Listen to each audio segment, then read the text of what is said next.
Hello? Hello?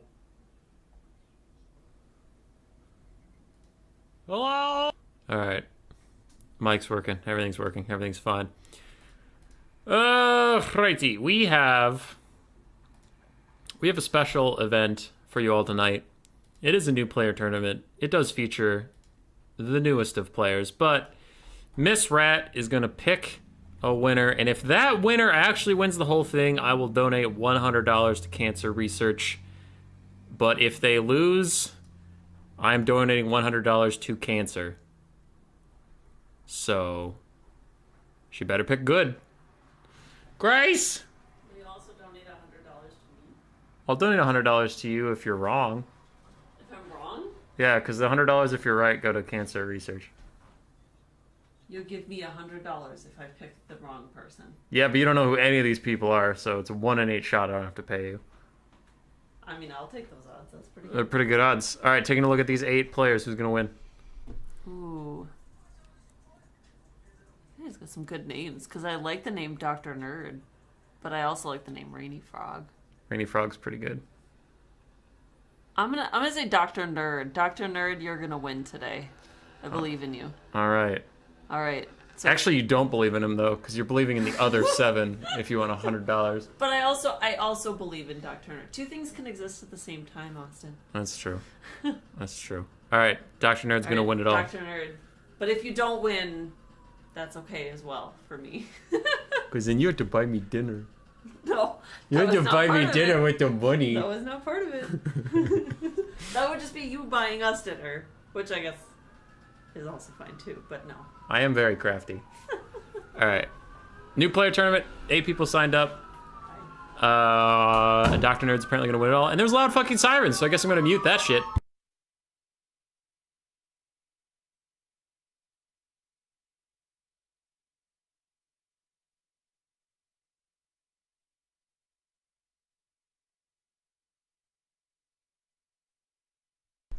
All right, the sirens have passed. Sirens have passed. Dr. Nerd and Zhausen. I know Dr. Nerd also wanted us to spectate his games, which, like, yeah, of course, everybody wants us to spectate their games, but we got to pick one, so might as well spectate that since Grace also pointed him out. Anyway, the intro got a little scuffed because I was being silly. The main point, it's a land battle best of 3 player that only new players can play, and that's all it is. That's the whole gimmick. If you want to participate in future tournaments like this, you join our Discord, the Under Empire. It is linked in the description. You can go to Give Rat Ogre Roll. You can ask for the Rat Ogre Roll that gives you access to our new players only chat, our best of 1 practice pit that is unranked. It's just like quick battles, except the other guy playing against you will play by tournament rules, so just not be a dickhead. There's a list of coaches that you could ask to help you with any faction your heart desires. If you're playing Kislev, you can message me or Blood Penguin and ask us questions about that. Yeah, that's all I got for you. All right? Sounds good. Let's get into some gosh darn video games. We'll have 4 best of 3s to cast tonight. We'll cast Dr. Nerd versus Zhausen, and then both semifinals and the finals. Tequila Sunset rooting for cancer, so is its current year. Tom Bombadil as well. Speaking as a cancer survivor. No, I was serious. If Dr. Nerd wins it all, I'll give $100 to cancer research. It's a 1 in 8 shot, but fuck it. If it happens, fine. What up, Nima's Way? May I ask when the next newbie tournament is? Yes, Hot Fire Potato. Every week we host a newbie tournament. I try to switch off between NA and EU friendly times. So probably since this one is NA friendly, the next week will probably be Thursday EU friendly, and then the next day after that, the next week after that, NA again. So I do flip back and forth because I know both sides of the Atlantic want to play, and weekends are usually full of super sweaty tryhard tournaments. So we try to do some stuff during the weekdays that's a little different. Super ready for the season? Are you a Vikings fan? My family really loves the Vikings. I casually observe the Vikings. Like, if a game's on, I'll watch it, and I keep up with the scores and stuff. But I don't really watch too many, like, traditional sports. I'm busy watching League of Legends nerd sports. League of Legends poop sports.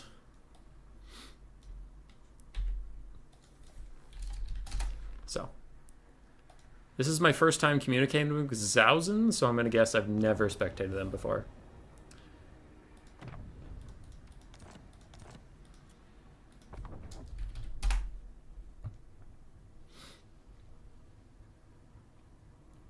In the middle of a car chase, though, those policemen don't know when to give up.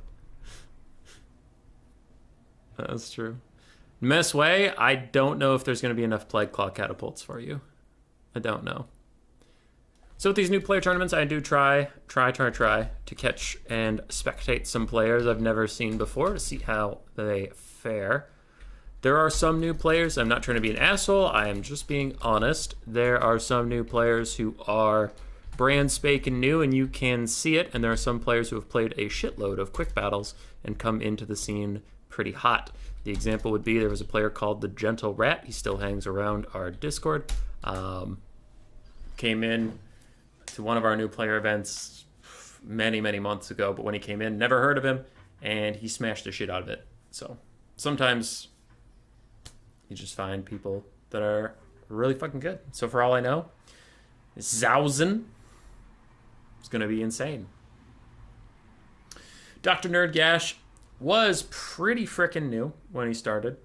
Every time I've spectated him, he has gotten a lot better. I know he's training a lot with DGK, the Dark Grail Knights. That's Killing Smalls and Alfair's clan, among other people. So I know they have a lot of new players over there that are constantly practicing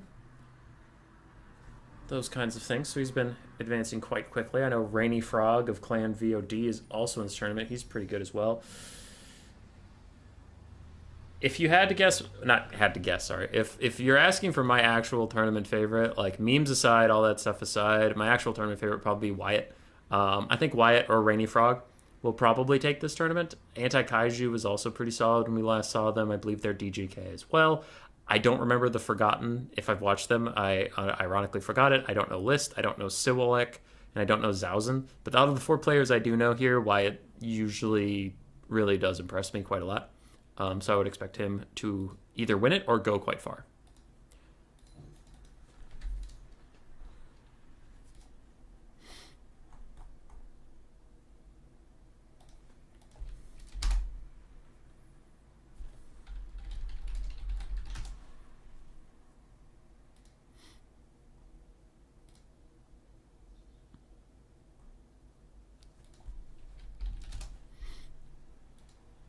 Yeah.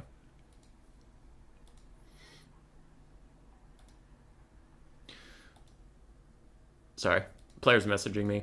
With the current state of Ogre Kingdoms and Bretonnia being really strong, players usually burn their global bans on them, and this tournament does have one global ban. If you don't know what a global ban is, you start out the series and you say, listen, neither me or you is playing this faction, blank, in either game. In any of our games. Like, neither of us is going to play them. And the other player does the same. Well, with the state of Bretonnia and Ogres, usually those were just everyone's global bans, which is fine, but the point of a global ban in a new player tournament for me is I wanted these tournaments to be as accessible and fun for new players as possible. So I originally had global bans before Ogre Kingdoms and Bretonnia were overpowered, because if there's that one faction you just fucking hate, like for me it's Wood Elves. And I acknowledge Wood Elves aren't in a strong place right now. I get it, all that stuff. But, like, I just don't like fighting against Wood Elves. If, I want someone to enter a tournament, it's like, what is a faction that if you run into, you just fucking tilt off the face of the earth and go, like, for me, it's Vampire Counts. Okay, ban Vampire Counts, and then get on with it to hopefully give a better experience. So then, with only one global ban per player, it was like, well, Bretonnia and Ogres have to be taken out every thing, so it defeated the purpose. So this tournament we upgraded to 2 global bans per player, so you can get that mandatory Ogre Kingdoms of Bretonnia out of the way, and then the players can get back to the original purpose of the bans, which is to take out a faction they just don't find fun and have a higher chance of a better experience.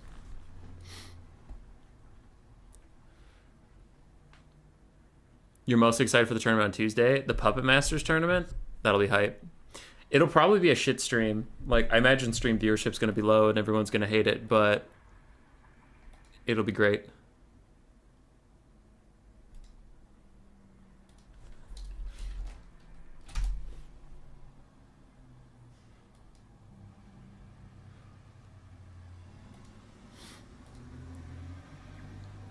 And the last, humble pygmy, so easily forgotten. That's a Dark Souls quote.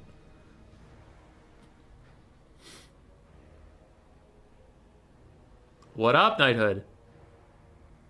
Have a look at the Hiles vs. Ogre Kingdoms replay. I cast it. Knighthood, I cast it. It's in there. It's in there. Well, we're waiting on these players anyway.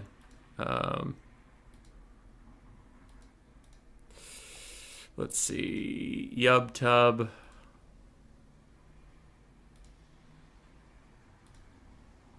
Boy. Can the Phoenix Guard stop ogres? It's scheduled for July 19th. Yeah. It's in there.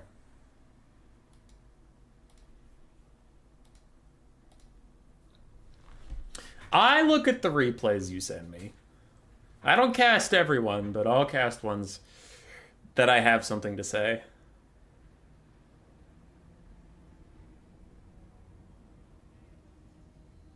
I did not expect you to get that quote without missing a beat. I have beaten Dark Souls 1 at least 8 times. Dark Souls 2 I've beaten 3 times. Dark Souls 3 I'm in my second run through. But yes, I played Dark Souls 1 a lot. Other than Skaven and Greenskins, do you have any other mains you really like? So, how I tend to go is I have a main that I play the shit out of, like Skaven. And it's always Skaven. And then I have like 2 sub-mains that I flip through. So right now I'm really on a Greenskins and Kislev bender. I really like playing Kislev right now. Before Greenskins and Kislev, it was definitely Greenskins and Empire. And before Greenskins and Empire, it was like Empire and Bretonnia before the Grail Knights update. So I cycle through a lot. But yes, it's my number 1's always Skaven, and then my 2 and 3 keep fucking rotating through. I had an ogre phase for a little bit there too. But yeah, right now, my comfort factions would probably go Skaven, Greenskins, Kislev, in that order. I haven't played Empire for a long time, so then probably Beastmen 4th. Is Khorne 5th, or is Demons of Chaos 5th? Probably Demons of Chaos at this point. I've been playing a lot of Demons of Chaos in my own time. They're very fun. I still think they're weak. I think they need some significant buffs in some key areas, but I think Demons of Chaos are very fun. Have you won a multiplayer StarCraft match on the Korean server? I have not. How can someone endure Dark Souls 2 more than once? I have no idea. I didn't think it was that bad. Everybody hated it. I thought it was fine. If you compare it to Dark Souls 1, yeah, it's not amazing, because Dark Souls 1 was incredible, but as a video game itself, Dark Souls 2 was fine. I also don't do any PvP stuff. I just do PvE.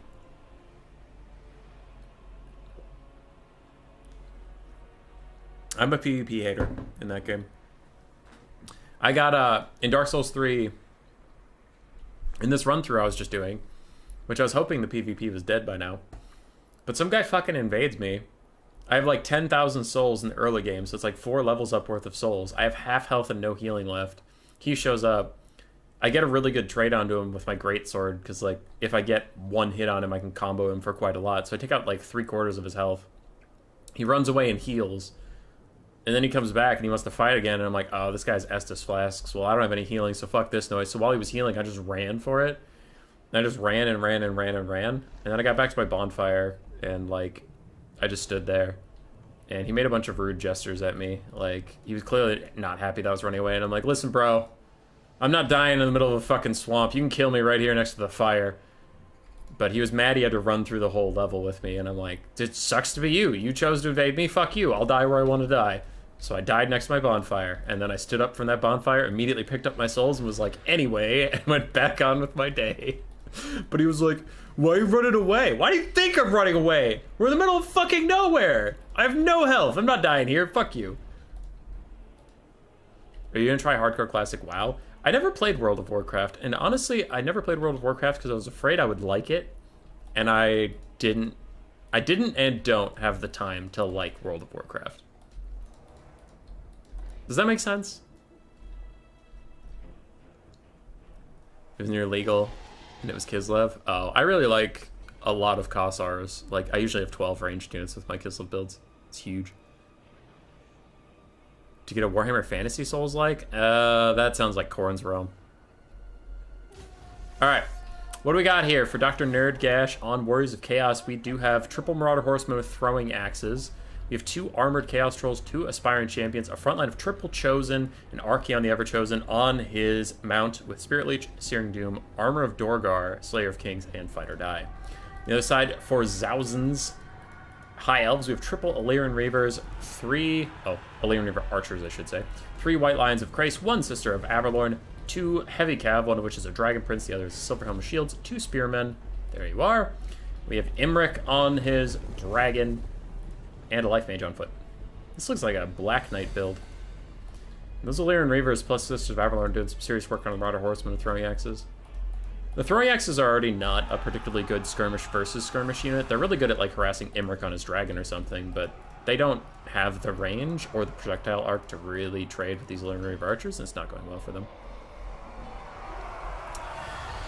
The front lines have engaged. Chaos Trolls blobbing up a bit much, and I think Imric sees this blob, and he's immediately going to get into this guy and try to do a breath attack over here. That, or he's just avoiding Archaon. Either is an acceptable response, but for Dr. Nerdgash, if you are watching this back or listening right now, that is too much of a blob, and you will want to spread out your units next time you get into a fight like this, because yeah, this breath attack's going to hit so many units that are clustered up. Now, it doesn't do that much damage to Aspiring Champions because they only have like 16 models, but still, it's good damage. It did a lot to those Chosen and the Trolls, and now one of the Trolls is already routing. This could be a bit of a problem, though. Imric has landed right in front of Archaon, who has popped all of his buffs, make himself a big, big, big boy. He's going to try and get some good shots here onto Imric. Meanwhile, Marauder Horseman throwing axe is getting pushed off by spears that they accidentally ran into. So a little bit of a whoopsie there. The Illyrian Reavers should be able to chase them down. Things are looking rough for Chaos already. Zausen's throwing down a quick regrowth onto Imric, realizing that he is in a bit too deep, taking a lot of damage from Archaon. Just wanted to mitigate some of that damage, but that means the regrowth is not going on to the Dragon Princes, who are almost entirely dead at this point. And the White Lion front line is not looking so hot either. One of them's just about dead, the other one's routing, so almost dead, and another is at half HP. Silverhelm's also not having a good time in this slow bump and grind with the Chosen.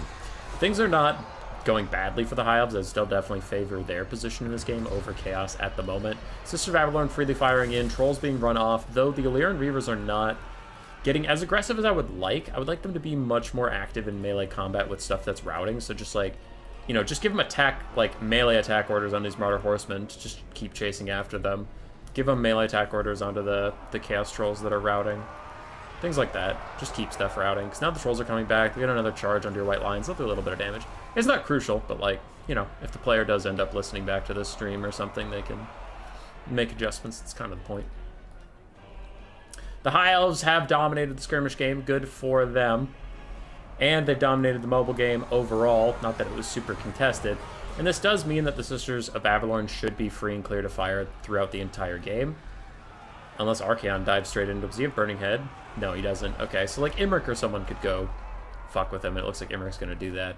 But it's not like, you know, Skirmish Cav or dogs or anything are going to harass them. So overall, the Hives are feeling okay. Quick little Earthblood onto the Routing Spearmen, the Sisters of Avalorn, and the Life Mage. Solid cast. The Aspiring Champions and the Chosen are still holding, though, as they do. They're rather difficult to deal with. I lost a game to Phoenix King today. We were having a friendly little scrap.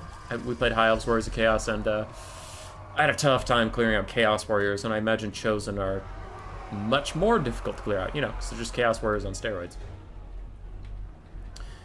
So what Chaos does have going for them is the bump and grind. These Chosen are really hard for the Halves to deal with, and even at low HP points, there's just not a lot left to fight them. You have some wounded-ass White Lions, you have Sisters of Avalorn that don't really want to be in melee with those guys, and you have Illyrian Reavers that are running out of ammo, and they're okay. Skirmish Cav, like, they have decent stats for Skirmish Cav, but it's still Skirmish Cav that'll be charging into Chosen, plus Archaon's full health.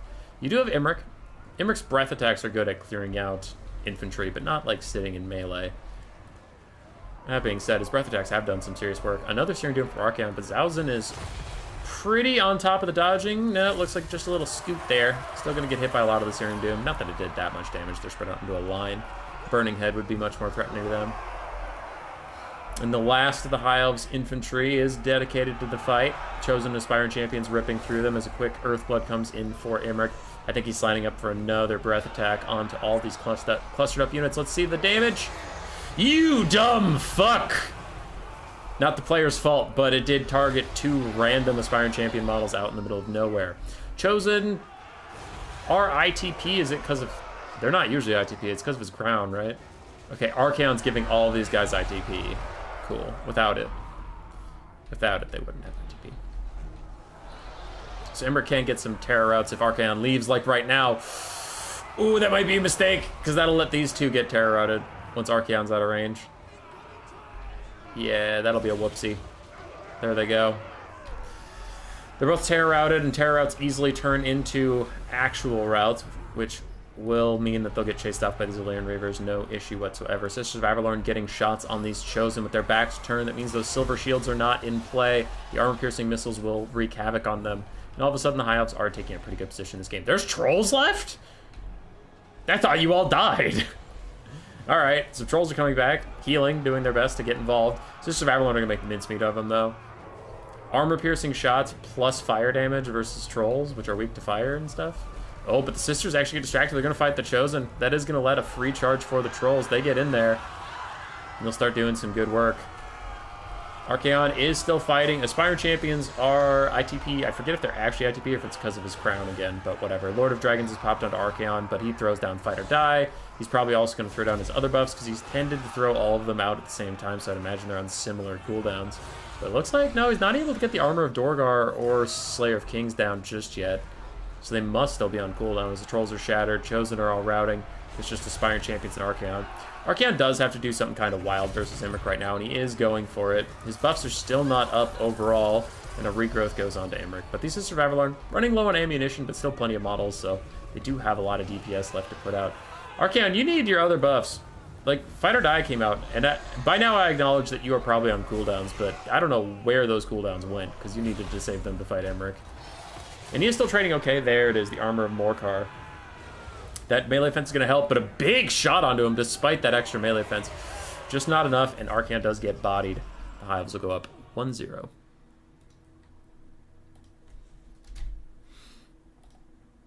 Nice, nice. Imric, pretty great value. Dragon Princes and Silverhelms really struggled to get their value back. Sisters of Avalorn did great. Lifecaster did great. White Lions of Krace did fine. Illyrian Reaver Archers did fine. And Spearmen did fine. On the other side, Archaon, pretty good value. Chosen, honestly, did fine. I know they didn't get their value back, but, like, they won the frontline fight. They were pushing back, and they got hit by multiple breath attacks from Imric. It's not really their fault. Aspiring Champions did okay. Their high price points kind of tough. I'm not a believer in the Armored Chaos Trolls. There are a good number of Warriors of Chaos players that really enjoy these guys all of a sudden, but I'm personally not. I think their leadership's just too meh, and their armor doesn't usually protect them, but certain players like them, so I'll acknowledge my bias there. The Marauder Horsemen throwing axes, I don't know. I get it, but I feel like this build is just missing something. Because we saw what happened with the Marauder Horsemen throwing axes. Like, if there are archers, or if there are skirmish cav, these guys are never going to be able to get in range to do what they want to do. Because you don't have any counter range pressure. So you would need to charge them, but then the rest of this build doesn't have anything to charge them. So they need, like, Chaos Knights, maybe Chariots, maybe Dogs or something. But they need something to shut down the enemy archers so your throwing axes could go absolutely nuts on Imric. And there wasn't anything for that. So I would maybe cut the Aspiring Champions. They're tanky, but it's kind of the same problem I have with Nurgle sometimes, where it's like, it's tanky, but to what end? What are you being tanky for? Like, what's getting the DPS while you're tanking stuff? In this case, nothing. So if you really want triple Chosen, which did fine, probably cut both the Aspiring Champions, get one Chaos Knight and a Dog, I think you can afford. I think you can get a Chaos Knight and a Dog for the Aspiring Champions. Do that, harass the backline a little bit. You can take some Cav fights. The High Elf Cav isn't very good into Chaos Knights overall. I would still, like, personally, I would maybe cut one Chosen plus those two Aspiring Champions. Cut all of them, and then you can get 3 Marauders for the price of that Chosen. With some of the money left over from the Aspiring Champions. Give you a little bit more width, too. Those would be my thoughts. For the high elf build, I don't know. I don't love Silver Helms. I think the rest of it was fine. I don't love Silver Helms. One Sister of Aberlorn could also be prone to a single Burning Head taking them out. But they did alright. And I think going 2 Sisters of Aberlorn might be a little bit too greedy. So, yeah. Maybe cut the Silver Helm, get 2 Spearmen.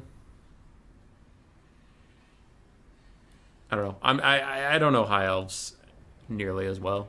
Oh, shit. Alright, he's already ready with Tomb Kings.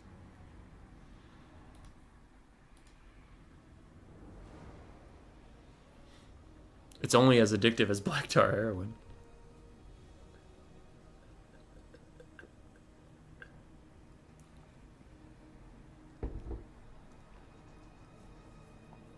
GG indeed.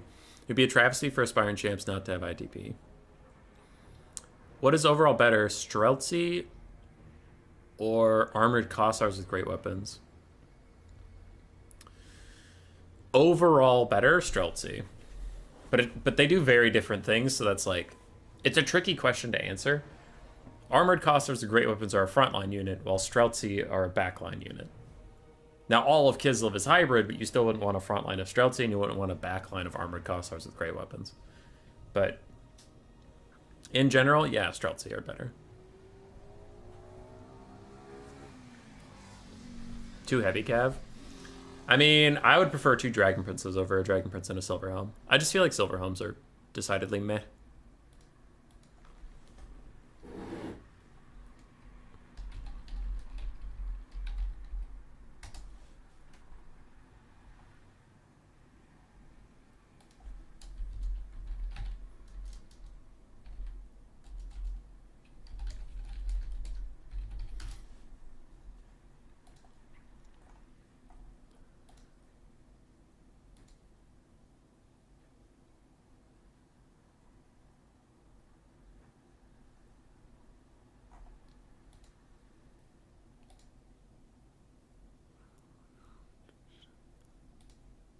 Sorry, I was reading some messages. All right, we're getting into game 2. They did not change the map, but I won't really make a stink of it if neither player does. It's fine. Silver Helms are bad, but you don't bring them as value gainers. I feel like if the Chaos build had the stuff I suggested, like dogs and stuff, then it would be more important to have more heavy cav. And I think the build Chaos brought there, heavy cav didn't have anything to do. But I think a more meta Chaos build than heavy cav would have more to do, so it's weird to say. Because Silver Helms and Dragon Princes had nothing to do that game. Oh, yay, we charge heavily armored infantry we can't do any damage to. Or we run after skirmish cav with armor-piercing missiles. Okay.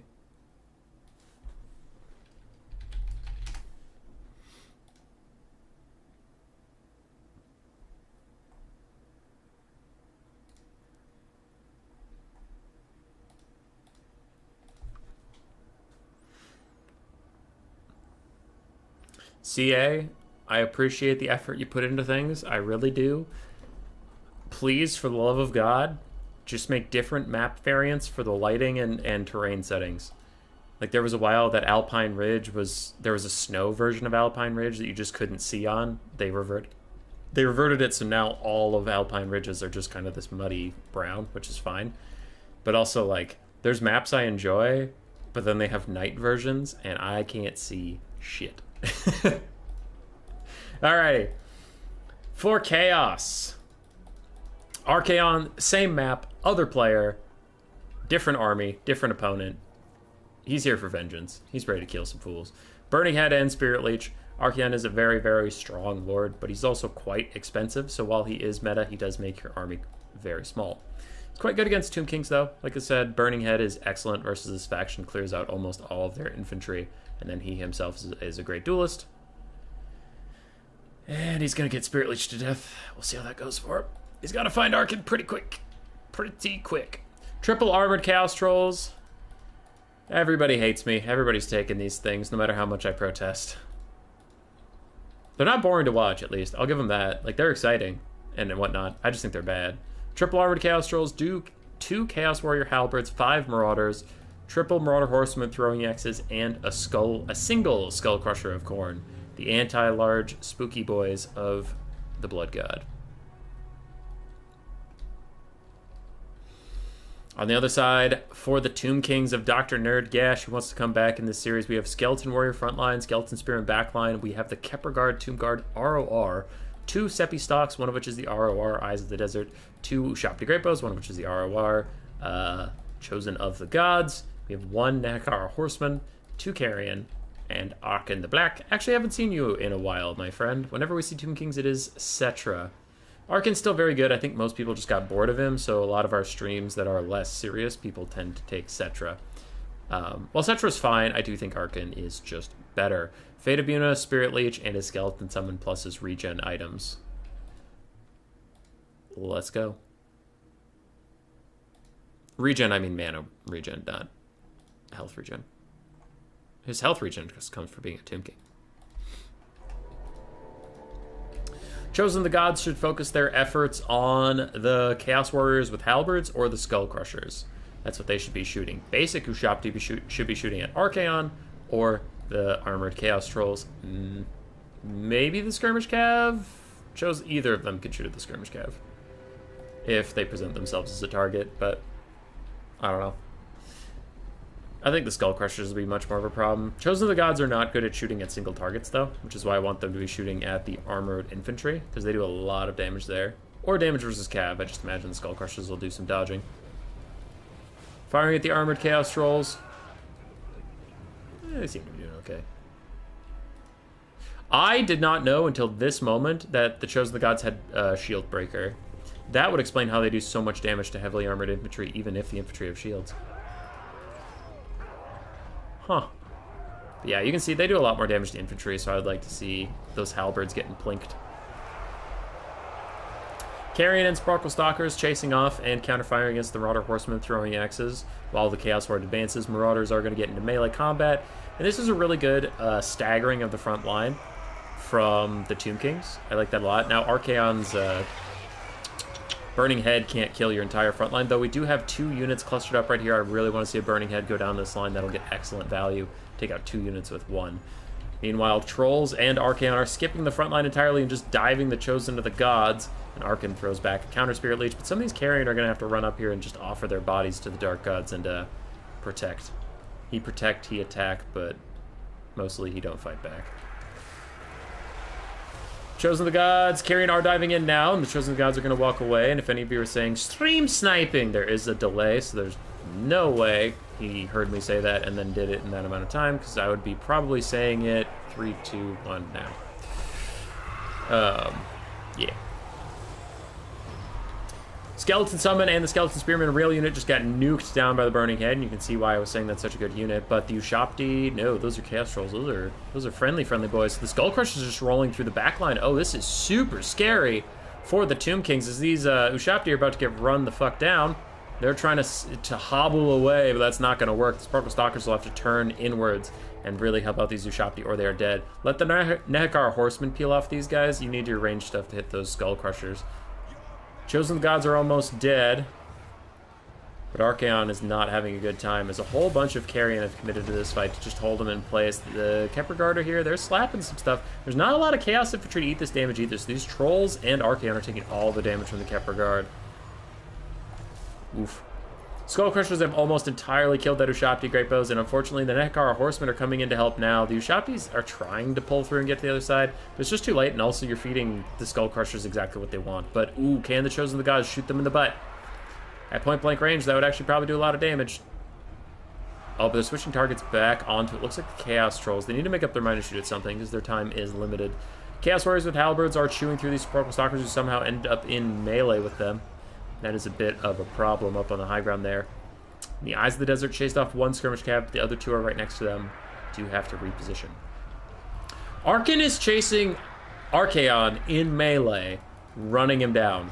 Am I seeing that right? Just making sure everybody else is seeing what I'm seeing, is that Archaon is opting out of a fight with Arkan, as Arkan tries to 1v1 me bro the goddamn Everchosen. We have a very sudden pause, and there hasn't been any lag so far, so I imagine, yeah, Dr. Nerdgash is going to drop. I know he has issues with his computer overheating. We'll see what he says about that. The game is still in an even point on the balance of power. I felt like it was slipping a little bit away from the Tomb Kings. But we'll see. We'll see what he comes back with. If his computer overheated, we'll see what Zhaozun wants to do. They can replay it. If he doesn't think his computer is going to cool down enough to get through another game, we'll see. It's not shocking though. This has happened to that player. Yeah.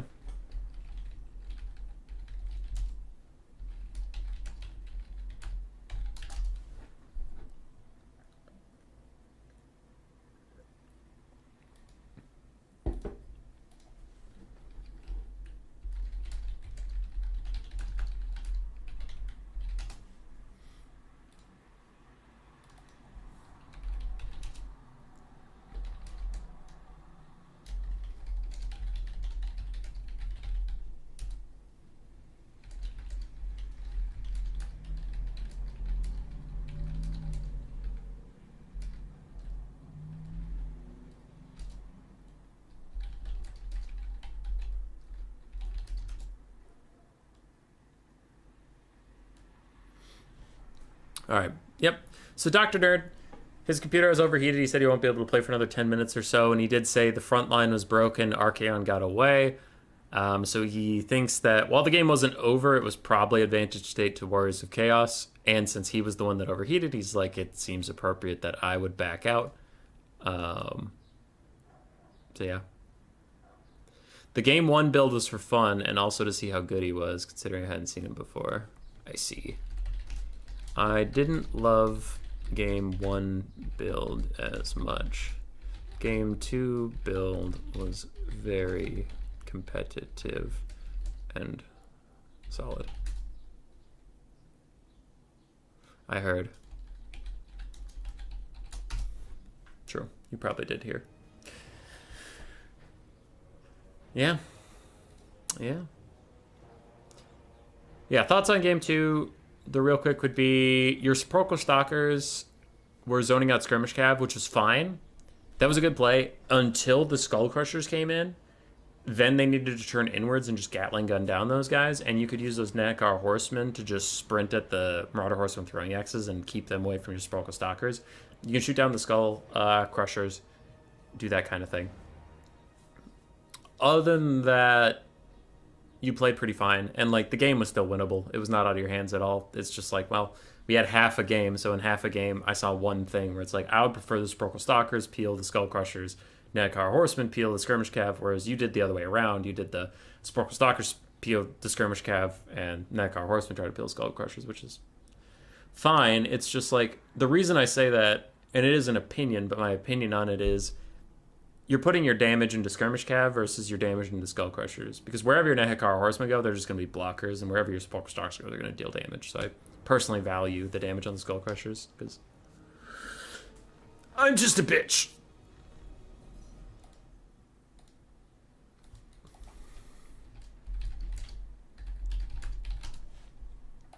It was a good show. Good showing, though. Always love some Dr. Nerdgash content. So Zhaozun has advanced. Still don't know if I'm saying that name right, but God, we're trying. Forgotten and the list. Where's Rainy Frog? Frog! Hey! Hey!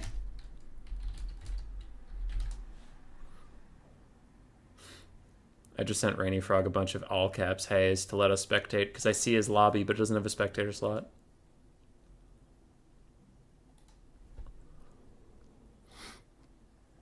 What up, Lamb Sauce King? How you doing?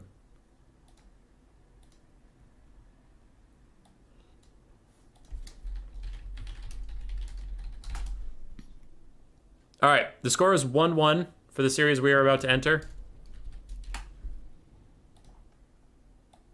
This is between Rainy Frog and Anti-Kaiju. DGK's Anti-Kaiju versus VOD's Rainy Frog.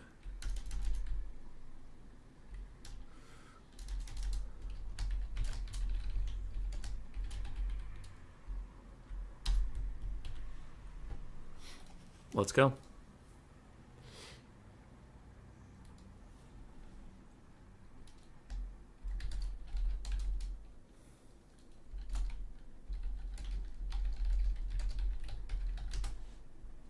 Don't worry, Dwarves vs. Grand Cathay was last game. It is done. They are now picking for game 3. We skipped a doozy. Cancer was too strong. It's alright, Antoyevich. You did great.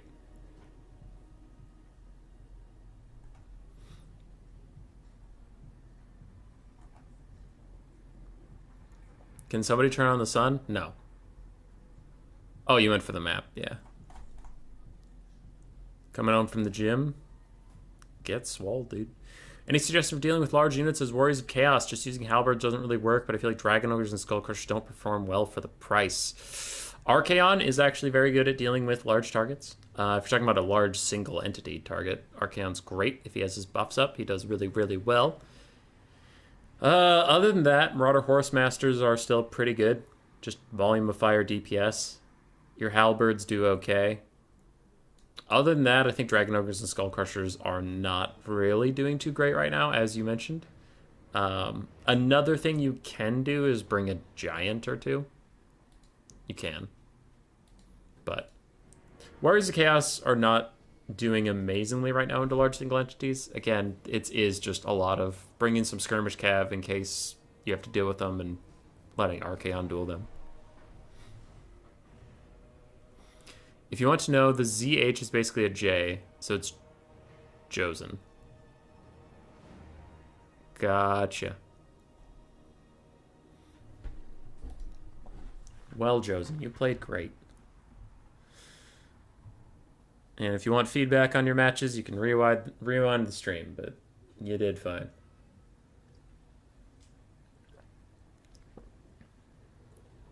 Game 2 is half of a game, so there's not as much to analyze. I did like you didn't overcommit to the fight.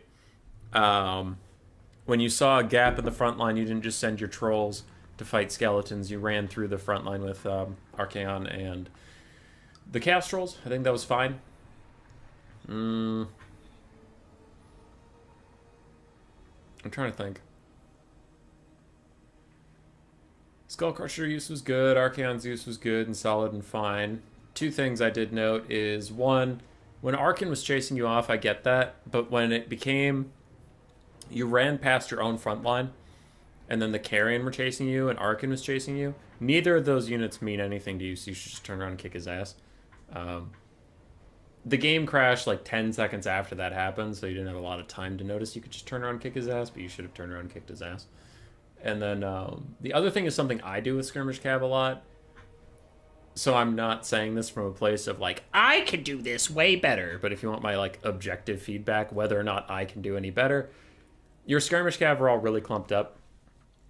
And when you realized that you got into his backline with the Skull Crushers, what you should have done is take your two remaining Skirmish Cavs, because I think one got peeled off by the Eyes of the Desert, split them in two, and run both of them past the Eyes of the Desert. The Eyes of the Desert can only stop one of them.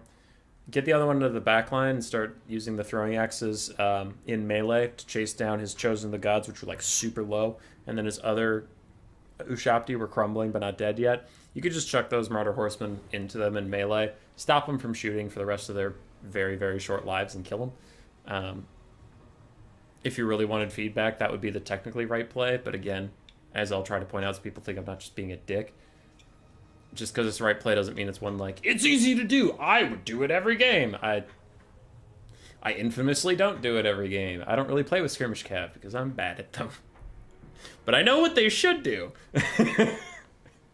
I know what they should do. Doesn't mean I do it.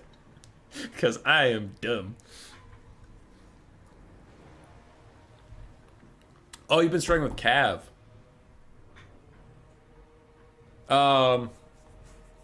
Ooh, Cav. That's a little trickier.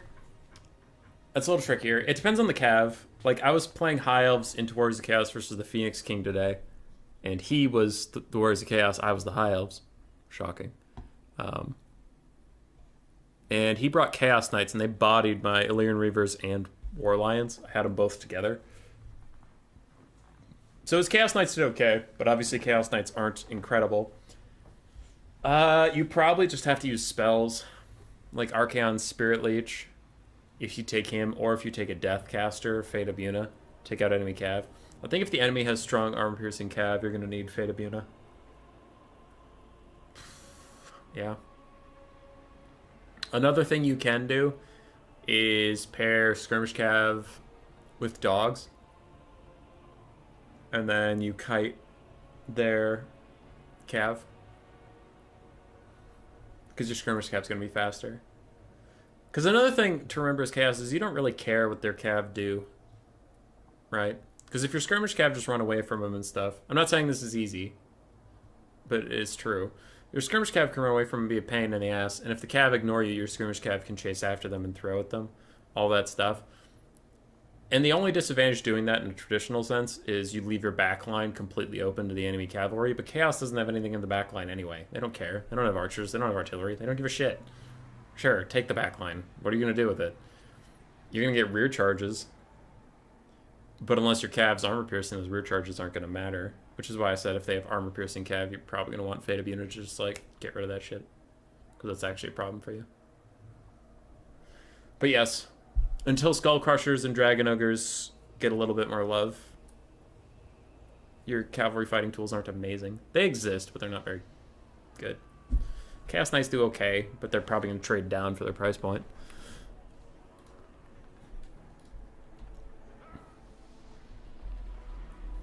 Thought Archaon would beat Cetra, but I got scared because he was like half health and I had no healing. Oh yeah, that wasn't Cetra, that was Arkan. So he's just like, he's a mage lord, he's not even a good fighter. Has the Hell Cannon has accuracy fixed? No. No. Bluefire and Azine Sorcerer is good for SEMs too. Fuck yeah, it is, Travis. Travis coming in with the facts.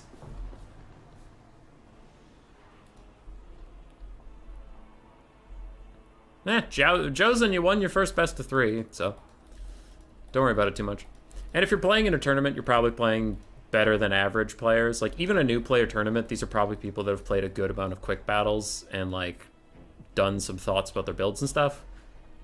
So, yeah, just, like, take the wins you can, have some fun, just try and get better. Or don't. I know there's certain players that don't give a shit about getting better, they just play. Alright, I gotta cast this game. Enough talking about the last games. This is game 3 between these two players. I did say Rainy Frog had a good shot of winning it all besides Sonic Buttrock / Wyatt, whatever you want to call him. So my tournament dark horse, I guess you would call him, is on the ropes. Beastmen versus Skaven. We have an Ungor herd frontline, spears and axes mixed throughout. We have 3 Ungor raiders, 3 Chaos Spawn, and a Jabberscythe, with Morgur to summon 2 more Chaos Spawn over the course of the evening. We do have a Traderkin and Devolve, and 1 Centaur throwing axes, and 2 Harpies. Oh, hello. Hello there. For the Skaven, we do have a front line of Skaven slaves that will crumple very, very quickly. A secondary line of Clanrat spears to hold for a little bit longer. Ikit motherfucking Claw with Flensing Ruin on his Doom Wheel, so he does cause some terror. We have 3 Globes, 1 Natty Boob Sharpshooter, Jezzail ROR, a Chieftain on a Bonebreaker, 3 Rat Ogres, 2 Dogs. Alright, the Beastmen advance. They were in the Vanguards. They're going to get into this pretty quickly. And if you ever wonder why Doom Wheels are generally bad, that's why Doom Wheels are generally bad. Charging into a low-armored, unbraced infantry unit did no damage.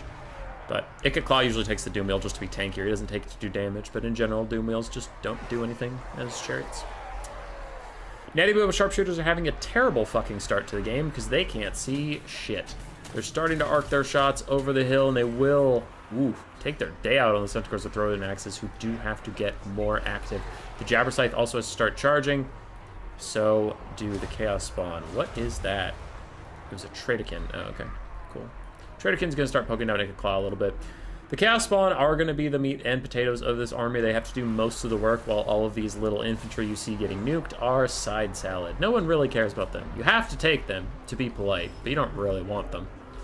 Jabberscythe plows through the front line, as is its job. It gets attacked by Rat Ogres. Ooh, and a Chieftain's coming up. It's going to be a bad time for the Jabber. He's going to have to get out of here. Unger Raiders firing in onto the Poison Globes, but their 100 armor and relatively high model count will keep them largely safe.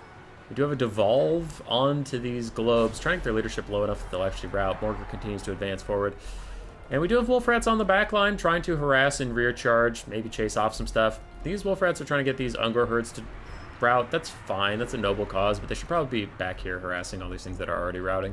I think that would be a little better use of their time. Rat Ogres are going to start doing that too. So both sides trading back lines. I mean, the Jabberscythe's getting mega fucked, and that's a huge problem for the Beastmen. But aside from that, looks like the backline of the Skaven is largely abandoned to the Chaos Spawn, while the backline of the Beastmen is abandoned to the Wolf Rats and Rat Ogres. And I think the Beastmen would take that trade. Overall, so far, the game has been going to the Skaven. But as I've said many, many times, the Skaven got to get far enough ahead in the very start of the game to make it worth it. We'll see if they did. It's a time will tell type of situation here. Chaos Spawn Summon is out. Looks like it is not the involuntary one. It is the one that you can opt to do. Harpies getting nuked down by these Poison Wind Globes. Rat Ogres peeling off some Unger Spearmen. And, yeah, Nanibubo's actually falling back. Skaven withstanding the first charge quite well. Jabberscythe's trying to get away from the Chieftain, trying to get away from those Rat Ogres. Gets a nice side charge onto the Poison Wind Globes. We need to see a lot more of that, as he is going to tear right off that little piece. What do we got? What do we got? What do we got? One routed globe. Another globe did rally on the far side. I don't see the third, so I don't know what happened to the third. Natty Boobos is still full health, but man, that could change in a moment if any of these Chaos Spawn can get back there and just force path onto the Natty Boobos. They do probably want to shut those guys down, though they've been under duress for so long, they're not really getting their usefulness out just yet. Another devolve, this one onto Ika Claw. It says it does damage to combatants on the tooltip, but it actually does not, so I don't know if the player knows that. I don't know if Rainy Frog knows that spell is bugged. It only does the debuffs, it doesn't do the damage. Wolf Rats on the back line, peeled off the Centaurs with throwing axes. I keep doing that thing where I accidentally get my camera to shift, and some Harpies did catch anti-Kaiju's Wolf Rats who are getting pushed off. So the Beastmen are withstanding this initial charge. And the Spirit Essence of Chaos Spawn Summon is out, so Morgr's second Spawn Summon is here. It has to get something done. I'm still really surprised that Natty Boobos have been allowed to stay online for this long. We need to see something go back there and just walk at them. Like, walking at them would do so much work. Chaos Spawn and a Traderkin caster fighting back against Rat Ogres. Nika still at half HP. I haven't seen a ton of Traderkins coming out onto him. I've seen a lot of those devolves, but Rainy Frog probably wants to prioritize the Lord Sniping spell over the devolve. The devolve just is not proving to be that worth it, unfortunately. Another devolve onto these Clan Rats.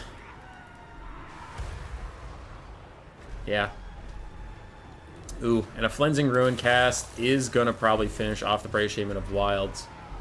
Probably, as Natty Boob Sharpshooters are continuing to shoot at Morgr. The front line for the Skaven is holding. The Beastmen are falling apart a little bit. It's full health Harpies now shutting down a Poison Globe, which is fine, but someone's got to go get those Natty Boobos. You could stop army losses from taking you out if something kills the Natty Boobos from full health to dead. And honestly, the Beastmen could still pull this game back. They're disfavored for sure, but they could pull it back if something stops army losses from proccing. Last of the Chaos Spawn are gone. We do have some throwing axes returning to the fight, doing a little bit of damage. What else is there for the Beastmen? We have some random archers, some random chaff. Like a full health Harpy somewhere. There you are. They're currently caught in the Howling Warp Gale.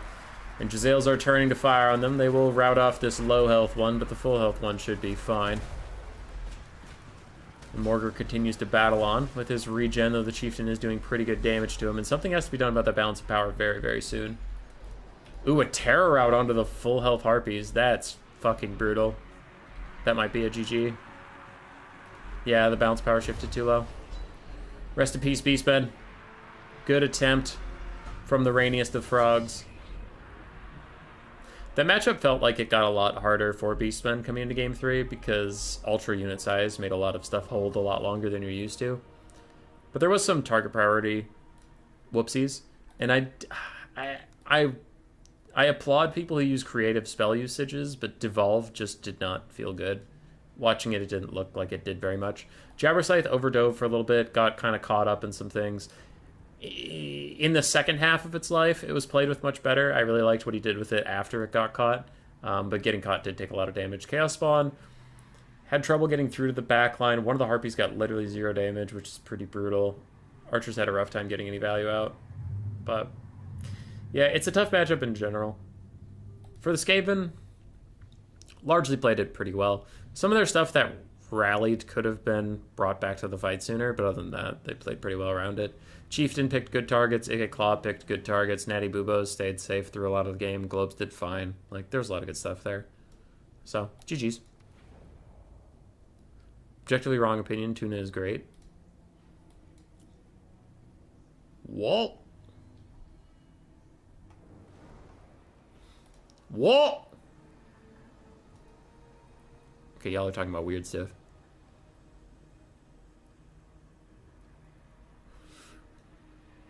All right, GG. Do we have a semifinal to go watch yet? The Forgotten versus Chosen.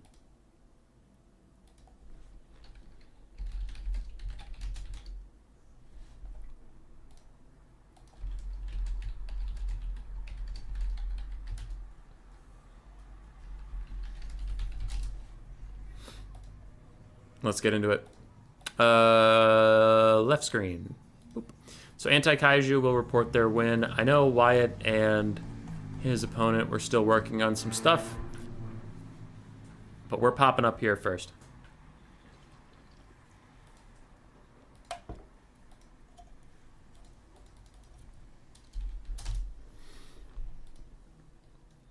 Okay. I messaged the Forgotten and I said, I hope you're having a good day. I hope everything's working out for you in life. And you seem like a cool guy. And he responded,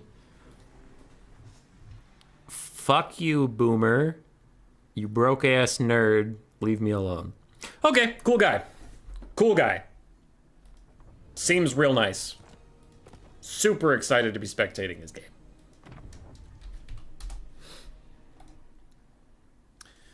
That was a joke for anybody who is concerned. We have rejoined our boy Josen. And I do not believe, since that was the first time the Forgotten has ever messaged me, I am going to go out on a limb and say I have not gotten to spectate any of their games. So let's see how that goes.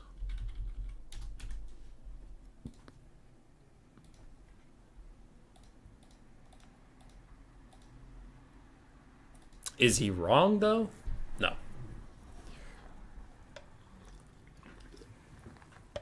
Rude man saying someone is rude. Now, actually, that is interesting. Rude man.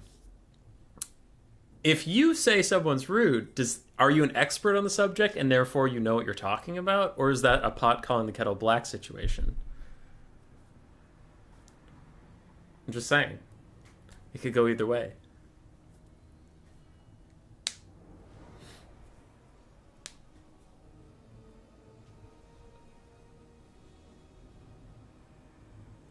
Rainy Frog, you did your best. You did your best. You said you won game 1. Did you win on your Lizardmen? I am the judger of rudeness. Yes, that was all fake. Don't worry. No one's being toxic here. Or are they scumlords? Ba-ba-bum.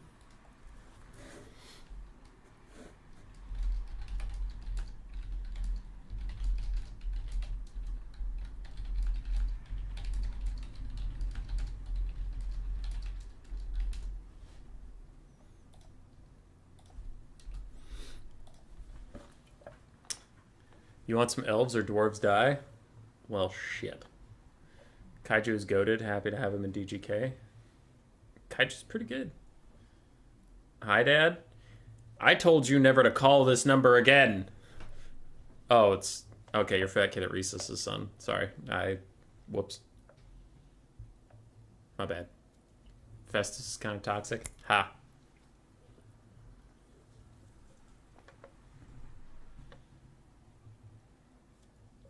Got him. Looks like we have Warriors of Chaos versus Empire.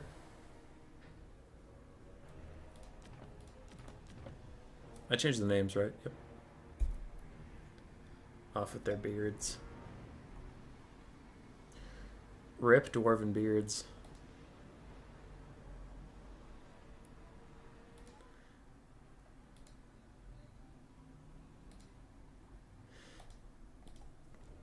Hummus is the milkman. Alright. To fill time.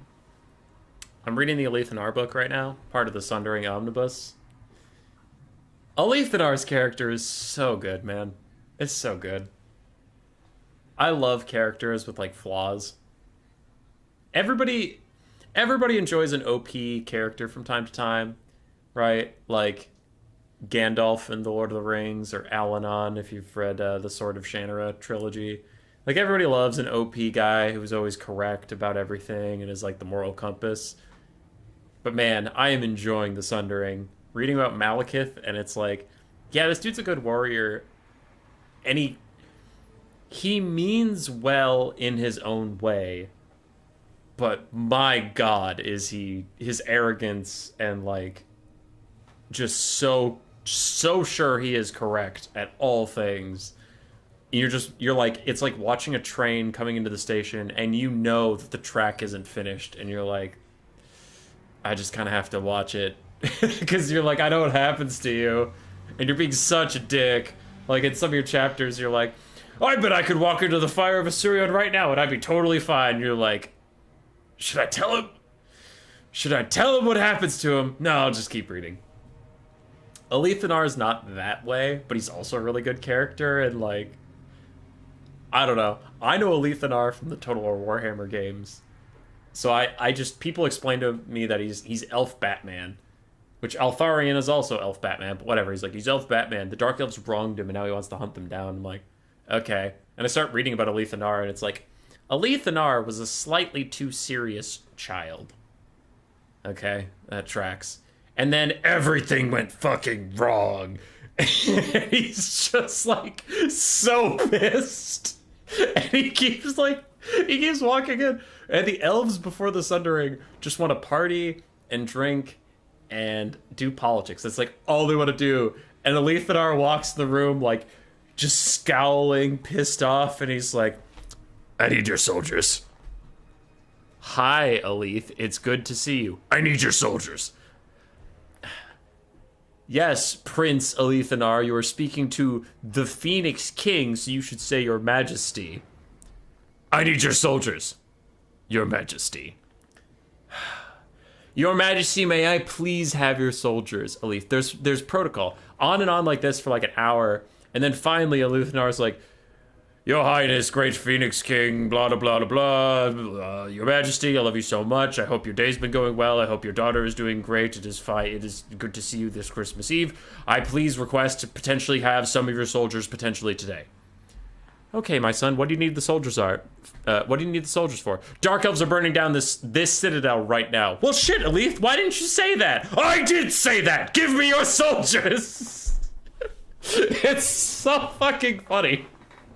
He's like, he is trying to get so much shit done, and no one else cares.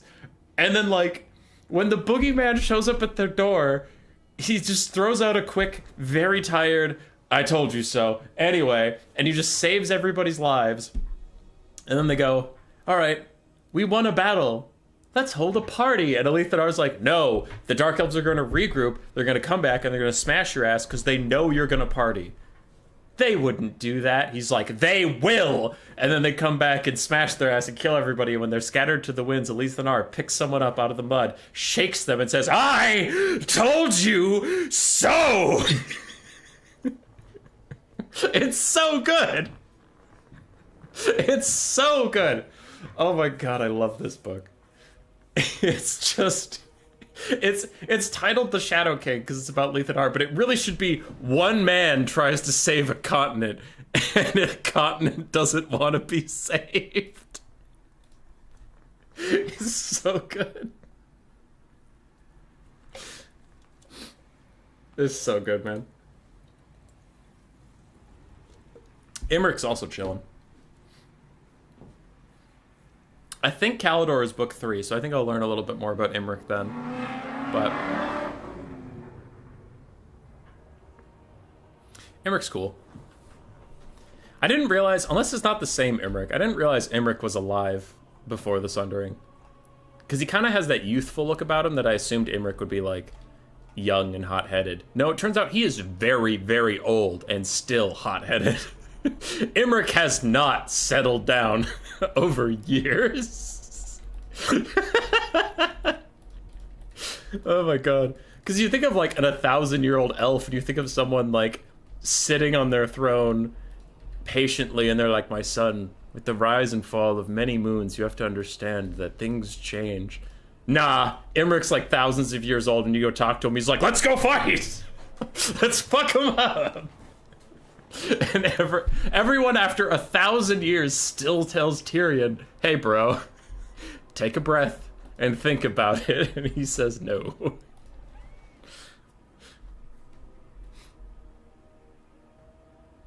Now I need a Lorth video on Lethan Ar? Fine, I will. Yeah, it's very good. I could not recommend The Sundering enough. It's very well written. It's maybe the best omnibus I've read.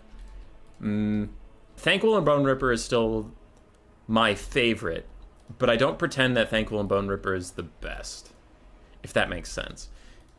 It's my favorite partially due to some Skaven bias and partially because I had a ton of fun reading it, but it's not, like,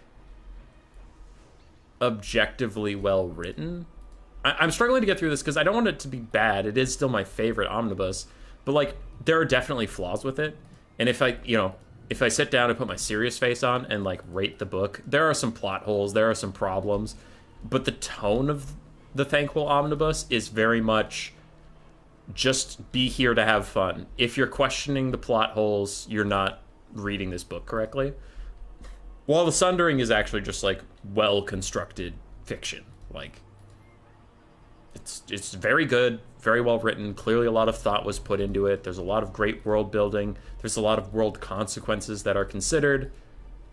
For once, it's not doing the Warhammer thing, where it's like, we need a bad guy army, so there is one. Where did it come from? Like, for once, The Sundering is very meticulous about, like, you know, oh, well, you remember in chapter 1 we were mentioning that Illyrian noble, and he said he would go home and talk to his father, and then in chapter 7 we said an Illyrian noble was killed on the road? It was that Illyrian noble, so the Illyrians never got the message, so they didn't raise their armies, so now they're sending just their, like, Lord's Guard, which is 1/10 the size it should be, so that's why the Illyrians don't have a big army. And I'm like, wow, you put some thought into this. While the Thanquol books are like, anyway, 100,000 more Skaven showed up. Don't ask where they came from.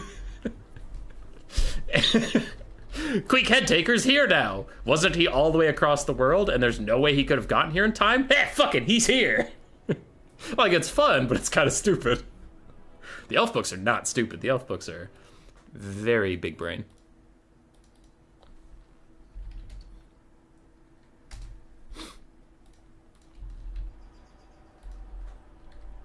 I'm new and want to play Empire. Any tips? Yeah, Fire Potato, I can do that. What's an omnibus? It's a collection of books about a single topic.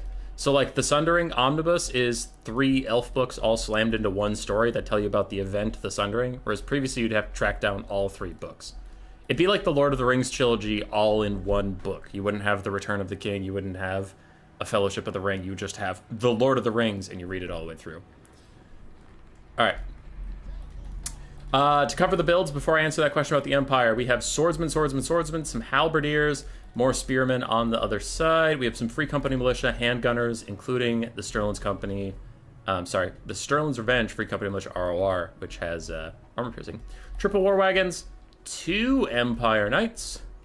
We have a Shadows Caster with Melkos Mystifying Miasma and Marcus Wolfheart with his Net. On the other side, for Josen, the Warriors of Chaos, we do have 2 Hellstriders, both with their Hell Scourges, 2 Chaos Warhounds with Poison.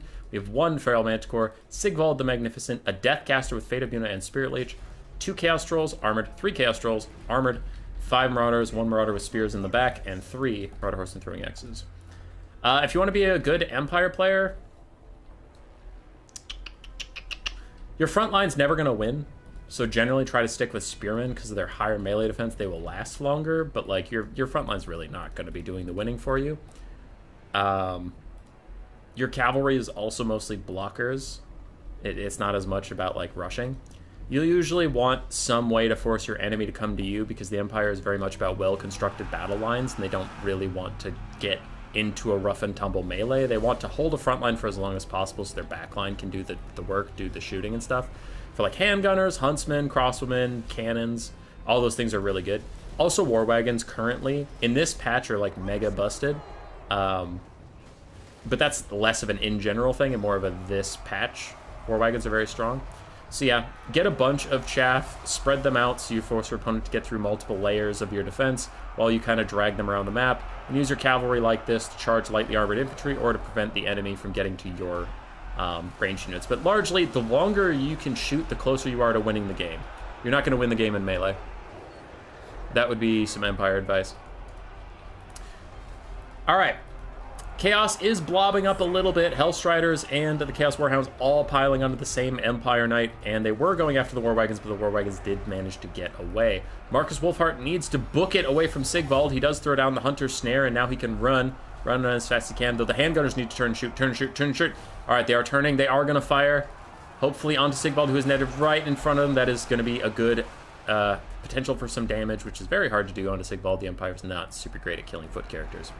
Empire Knights still piling into the sides of these Marauders, trying to finish them off, while Trolls are fighting all alone. They need some people to help them out.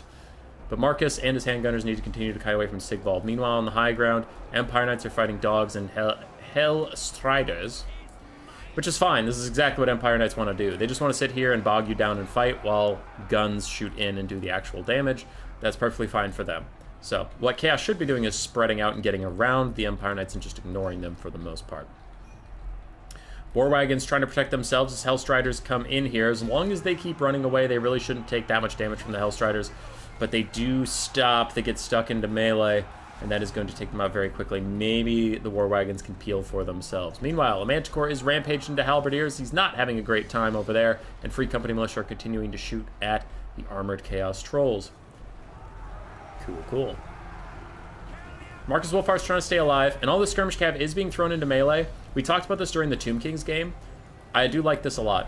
When you're in a battle of being, shooting versus being shot at, if you realize you can't win it, just run at them in melee. And then even at point-blank range, now you can get your throwing axes off, and it's much less likely that you'll miss because you're at point-blank range. But you also pressure them, get them away from where they want to be.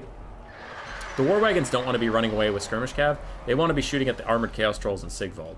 Marcus Wolfheart is currently in a bad way. He does need to retreat as Trolls take a good look at him. His Knights are fighting valiantly to try and keep him safe, but there's just not enough of them.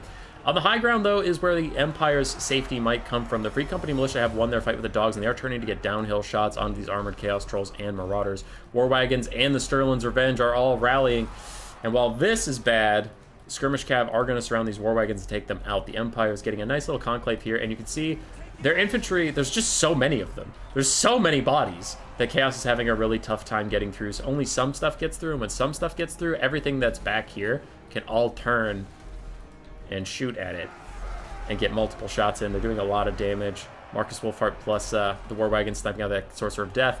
And these are Free Company Militia. They get recharged by the Hellstriders so much. They're not going to have a good time, but they have decent melee stats, and they can fight back a little bit for themselves. Sigvald is still chasing down Marcus Wolfheart. Marcus is going to have to run. I think his Hunter Snare is on cooldown. He has one more use of it, but he starts the game with 3, so I think it's still on cooldown. War Wagons, you can see why I mentioned they might be OP. These guys have been back here fighting with armor-piercing missile skirmish cav and in melee with skirmish cav, and they're still around. They're still doing stuff.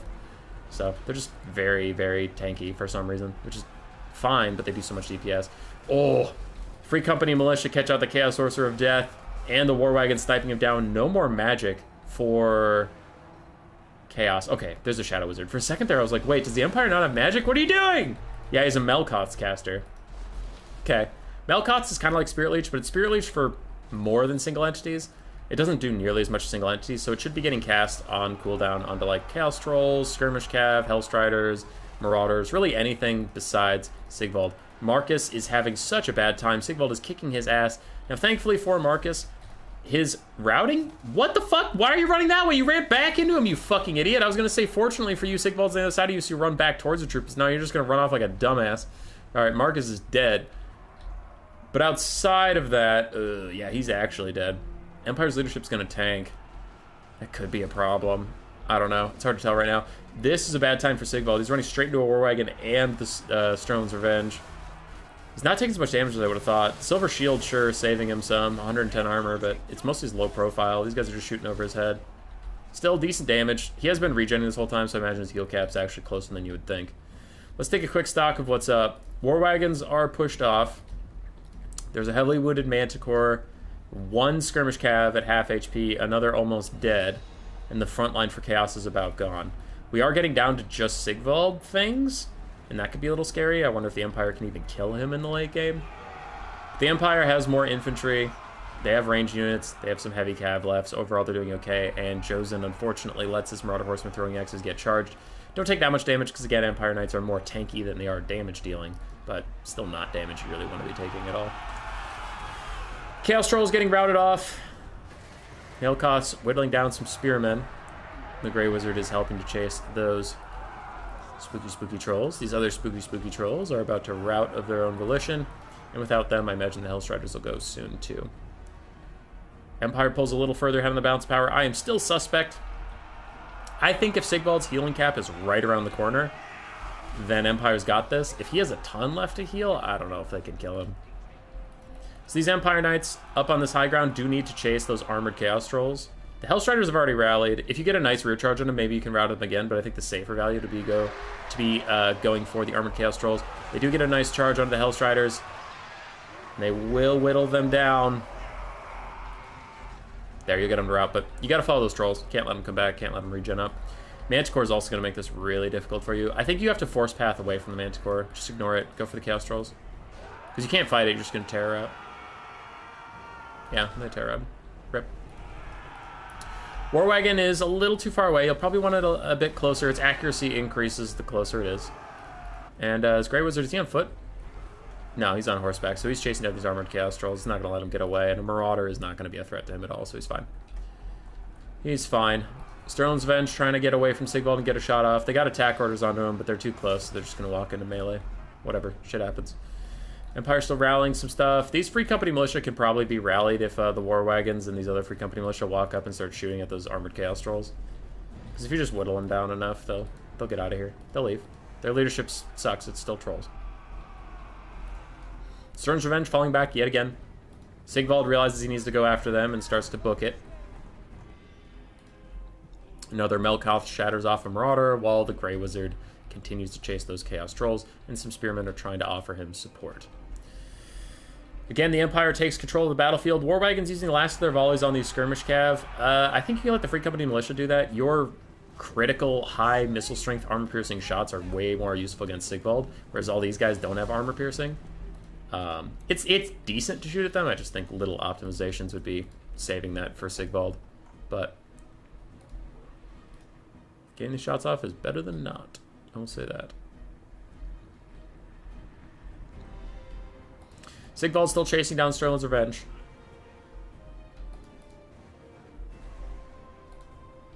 Can this wounded-ass troll, a full health Sigvald, a wounded-ass Manticore, and potentially a Marauder Horseman throwing axes rallying carry this game? Possibly. This is getting real scary. Okay, good. He got some orders. I was worried. Oh, fuck. Is he... No, they have orders onto him. I was worried he was just going to charge into his Chaos Trolls and fucking die, which could definitely happen. Let's see if they actually manage to catch him. This is going to get a little spooky with their charge bonus. Okay, he got away, but... that was a lot closer than it had to be. He got out. He's fine. All right, war wagons are back. They have no ammunition, so now they're just kind of shitty chariots. And Manticore is going to rout off some swordsmen. I saw something rallied over here. Marauder Horsemen throwing axes are back. Sterling's Revenge are going to rally on the far ground. Melkoth was casting the Armored Chaos Trolls. You thought I missed it, but I didn't. And they can't see anything right now, so these chariots are going to have to get out of the way so they can see something on Sigvald, but also their own melee infantry will be a little tough to deal with. Some Free Company militia firing pot shots at the Manticore. These Marauder Horsemen are coming back. Oh, your leadership is dipping, my gray friend. Does he charge back in? It looks like he does. That'll give him plenty of leadership, and it should lower the trolls enough to rout them. But if this is a miscalculation, if he takes like a big chunk of damage, that's going to be a huge blow to the Empire. He didn't finish routing the trolls. Okay, they routed. That got scary, but he got him. He got him. Sterling's Revenge and these other Free Company militia lining up to get some shots off. Getting side shots on the Manticore, getting pretty good value, honestly. And Sigvald is just blobbed up in halberdiers. So when you're in this situation, just in general, you want to back off all but one infantry unit and let the other ones sit around and get their vigor back so they get better combat stats. And also make it more likely that you can get shots off. Free Company militia is firing way outside their range into those guys, and the Grey Wizard is going to abandon his chase of the trolls. I think that is the correct decision to stay away from that Manticore. He's going to have to come back towards his shooty shoots so they can protect him, because he can't outrun the Manticore. It's not going to happen. Oh, fuck. Oh, shit. Oh, he immediately terror routes, and it gets a shot off. Holy shit! It gets another hit in. The Manticores of Warhammer 2 are back. The ultimate character snipers. The ultimate killing machines just fucking bodies him. Oh, my God. It doesn't stop. It doesn't stop. Manticore takes a little more poke, but it's really not doing that much. If this troll routes again, it'll shatter. Manticore is not taking any damage from those Free Company militia. And Sigvald is still gooning fools. Marauder Horsemen apparently routed while I wasn't looking, but they're back now. This Manticore, man. 4 leadership. Oh, it is so close to being dead. Sterling's Revenge are trying to get their revenge on that Manticore, but it's not working. Oh, they're missing a lot of shots. Oh, they're shooting. Oh, they're shooting. Got a little poke there. They're continuing to fire. Got a little more poke there. Their armor-piercing shots should probably be used on Sigvald, but, like, shit happens.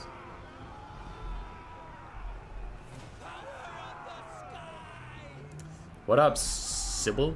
How you doing? How you doing? Manticore is shot enough to rout. Marauder Horsemen throwing axes end up getting in combat with the wounded-ass war wagons. Side shots onto the Armored Chaos Trolls. They are going to rout for the final time. Goodbye, my friends. Chaos Manticore is so negative. We'll see if he even comes back. And the Free Company militia firing downhill. The Free Company militia just routing 3 units all at once, like the G's that they are. Meanwhile, I've been ignoring this. Sigvald's, you know, here. He exists. He's doing stuff.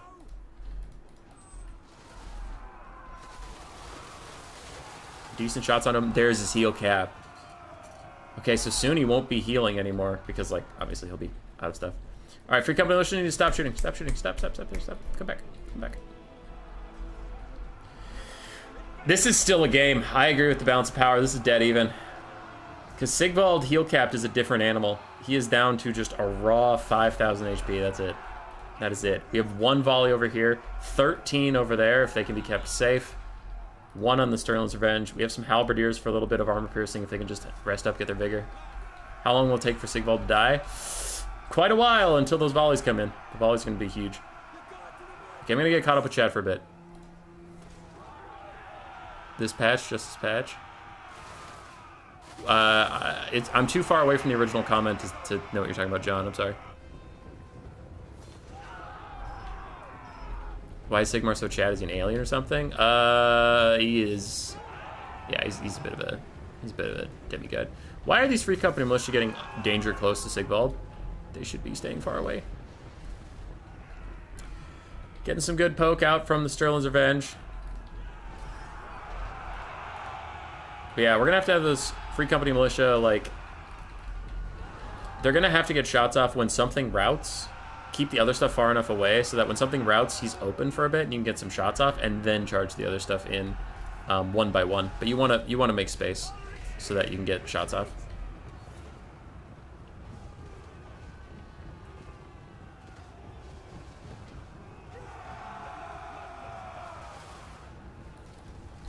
Alright, he's lost about 1,000 HP. Well, yeah, not 1,000. More like 600.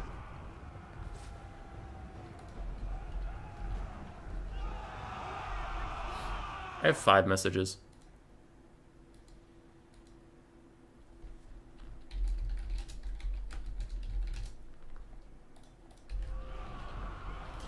Gotta try and get shots from behind him? Yeah.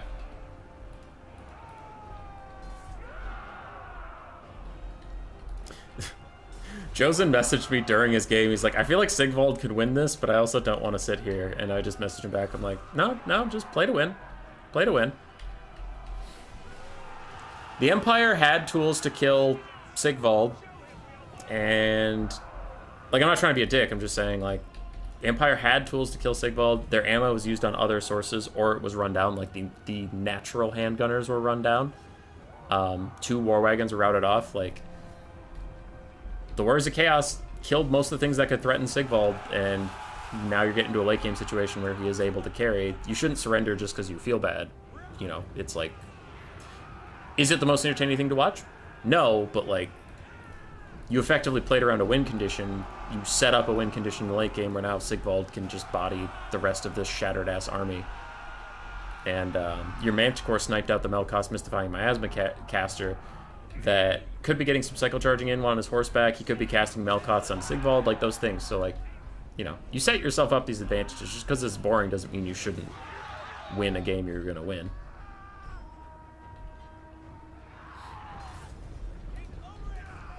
Like here, these spearmen are about to rout, but the Free Company militia are moving right now. They need to stop. They need to stop and turn because their time to fire is, like, now.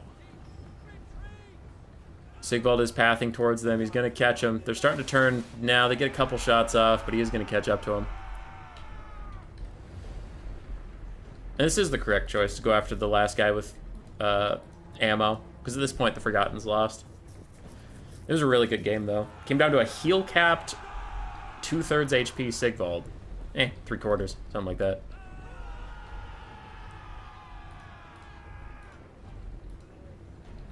I think the Forgotten overall played pretty well. I liked his build. He had a unique setup. I think his Empire Cav play was really good. I think his overall battlefield play was pretty good. Letting his War Wagons get sniped was brutal. And some of his, like, ammo usage you could nitpick, like in the late game, like the Sterling's Revenge not focusing Sigvald. But like, this Free Company militia, in a perfect world, this Free Company militia would have been the one chasing down the Manticores and the Chaos Trolls and all that shit, and Sterling's Revenge would have saved all their ammo for Sigvald. But those are very minor criticisms. As far as the Warriors of Chaos go, we saw that blob at the very start, where it was 2 Hellstriders up here and 2 dogs all fighting in the same spot, so 1 Empire Knight could hold all 4 of them back. That's a mistake from the walk. I'm trying to think of anything else. If there's anything else I would comment on Josen's play.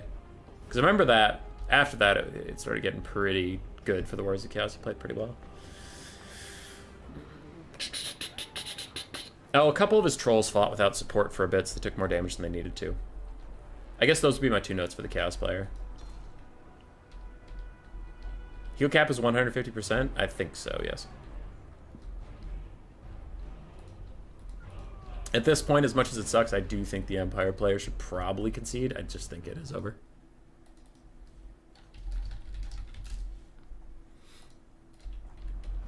Because this guy's going to rout instantly, this guy's going to rout pretty quickly, and then you have 1 Free Company militia, which is a hybrid unit with no ammunition fighting Sigvald, and he's just going to body him. Sigvald should just let him shoot him. The ultimate demoralization. Josen's still typing to me. He's like, I'm so sorry. And I'm like, dude, don't worry about it. You're doing what you can. Look at that damage value, though. Yeah. Empire concedes. I also think that was pretty doomed at the end there. Sigvald, 2,500 value. Armored Chaos Trolls, mixed but not quite paying for themselves. The Manticore didn't get its value back, but I thought it did great, especially at the end there, just snipe it out. I forgot the Warriors of Chaos had a Deathcaster. I think Forgotten sniped it out pretty early. Hellstriders did good. Marauder Horse and Throwing Axes did well. The Marauder frontline slammed into the Sons of Sigmar, and they did not win. And Dogs also got shut down. What up, Strike Game? On the other side, Marcus Wolfhart got less value than I thought he would have. He did get caught by Sigvald at a couple points. He could have run away a little faster, but Sigvald is overall higher speed, so he will catch him. So Marcus just had a tough time staying safe. He was also dodging away from trolls for a bit there and dogs. He just didn't have a really good place to find a spot and hide. Grey Wizard did fine. War Wagons did overall quite well, though Chaos did shut them down quickly. Wow. Look at the Sterling's Revenge value. 1,700 on the Sterling's Revenge. God damn. Empire Knights did fine. Handgunners got killed off screen. I honestly missed them. My bad. Halberdiers and other Free Company militia did fantastically well. Wow. Free Company militia showing up this game. Very good game. Very good game. Actually, you know what's funny? I had a game similar to this today. I was playing with the Phoenix King. I thought about casting it for the channel, and then in the moment, I didn't save the replay because I thought it wasn't worth casting, and I talked to some of my admins, and they said, oh, you should have cast that, but neither of us saved the replay. I had High Elf. It was High Elves versus Chaos. I mentioned it before. And the build doesn't really matter too much, but what I will say is I took, for a caster, I wanted Earthblood, and I also wanted Melkoth Mystifying Miasma. You know who has those two spells? The Lore Master of Hoeth hero. So I took him, and I needed a Lord, so I grabbed Tyrion, because I like Tyrion, but I mostly just wanted that combination of spells. The Lore Master of Hoeth was the last unit on the battlefield for me. He had 2,400 or 2,500 value on this foot caster, and the Phoenix King had some chaos. He had like a quarter health Chaos Knight. He had a full health Chaos Warrior, a half health Chaos Warrior, and Archaon, who was almost dead. And Archaon was across the map hiding because he didn't want to die. So this Lore Master of Hoeth sprints over Melkoth's Mystifying Miasma, because it's a super balanced spell, by the way. Super balanced. Melkoth's a Chaos Warrior, brings it from half health down to a quarter, and then slams into him. Routs him. Okay, cool. The full health Chaos Warrior is running towards me. Melkoth's that one while I'm chasing the one I just routed. So while I'm chasing the one I routed, I'm killing them so they don't rally, throwing Melkoth's behind me. 3 Melkoth's later, that full health Chaos Warrior is down to like a quarter HP. And then I turn around, after this one shatters, I turn around to deal with that. The Chaos Knights come in for a charge. Melkoth's them, they shatter, and I'm like, fucking nice. And I'm beating up these Warriors of Chaos. The Battles of Power swinging into my favor, and Archaon comes out of left field. He only has like 300 HP left. He throws all of his buffs on, so he has crazy stats and a charge bonus. Slams into me. 3 shots, my Lore Master. My Lore Master was like 2/3 HP at that point, and Archaon just said, fuck it, I'll do it myself, because all of you are just going to die to Melkoths over and over again. Dives in, bam, bam, bam. Lore Master's dead. Lore Master couldn't even turn around to fight him in time, and I'm okay with that, but I almost won that game off the back of the Lore Master of Hoeth alone, and it was awesome, but it would have made a shitty replay to cast, because the last 5 minutes of the game were me running in a straight line, casting Melkoth's Mystifying Miasma. And there's not a lot to say about that. But I was just like, I'm talking to the Phoenix King, and I'm like, dude, nothing you have can really deal with me except for Archaon. Archaon's gonna have to come back here. He's gonna have to do something about this. And if I hit him one time, you lose. But, yeah, he charged in. He hit every shot, and it was fine. Like, it wasn't one of those, like, oh, bullshit RNG. Like, he popped all of his buffs. He had, like, 100 melee attack, and he got a charge bonus on my footcaster, but it was so close. It was so close to this Lore Master of Hoeth just carrying the whole fucking game. Oh my god. Hello, I am new here to just see what I should be doing, focusing on in a match. We do talk about that quite a lot during the matches.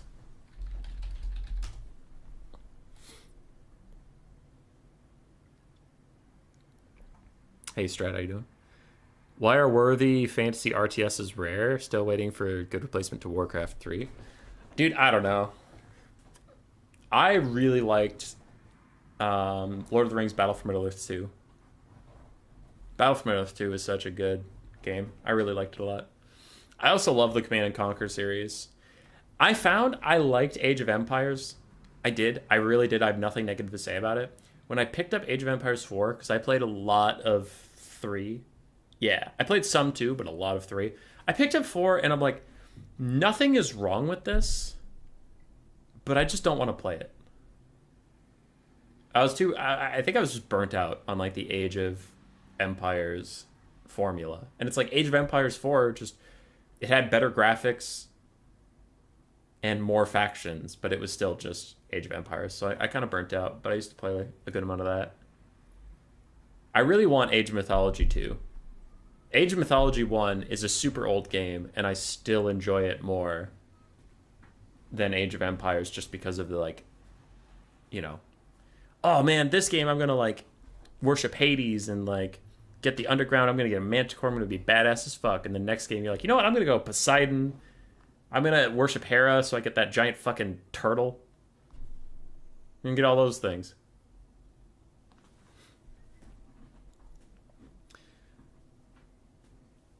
A bunch of ways you can go about making RTS. But yeah, Warcraft 3 is still the best RTS there is. I actually never played Warcraft 3. I'm sorry.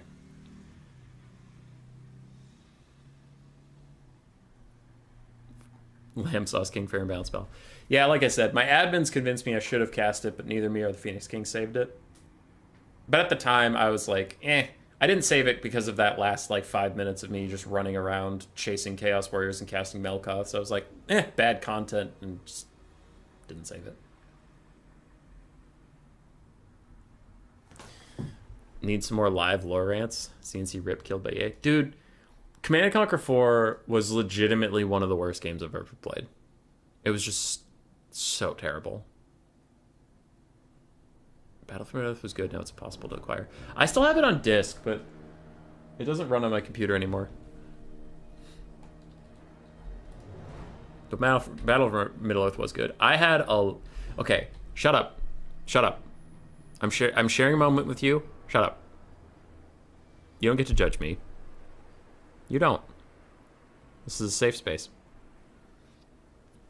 I spent many high school nights with 2 monitors, and on one screen was the Lord of the Rings trilogy playing, and the other screen was Lord of the Rings Battle for Middle-earth 2, Helm's Deep, all of me versus 3 opponents, which is the most you could have on that map, all of them on very hard, with the handicap jacked up to 99%, so all my arrows would kill a guy in one hit. And I would play Gondor, or sometimes Isengard, get max archers, and just stand on the walls and just mow down wave after wave after wave after wave of guys. And it was awesome. And I would just watch the movie, and I would turn back, and I'd see all these guys getting mowed down, and I'd watch the movie, and I'd go back and see all these guys getting mowed down. And while other kids were out there partying, studying, having lives, saying, these are the best days of our lives, or I peaked in high school, or I'm the prom king, I'm the prom queen. I was at home dual monitoring my best fucking life. Don't you judge me. I'll judge me. GDI or not? GDI. All the way. All the way. Alright. Greenskins versus Tomb Kings. If you want the series to continue, you are rooting for the Greenskins.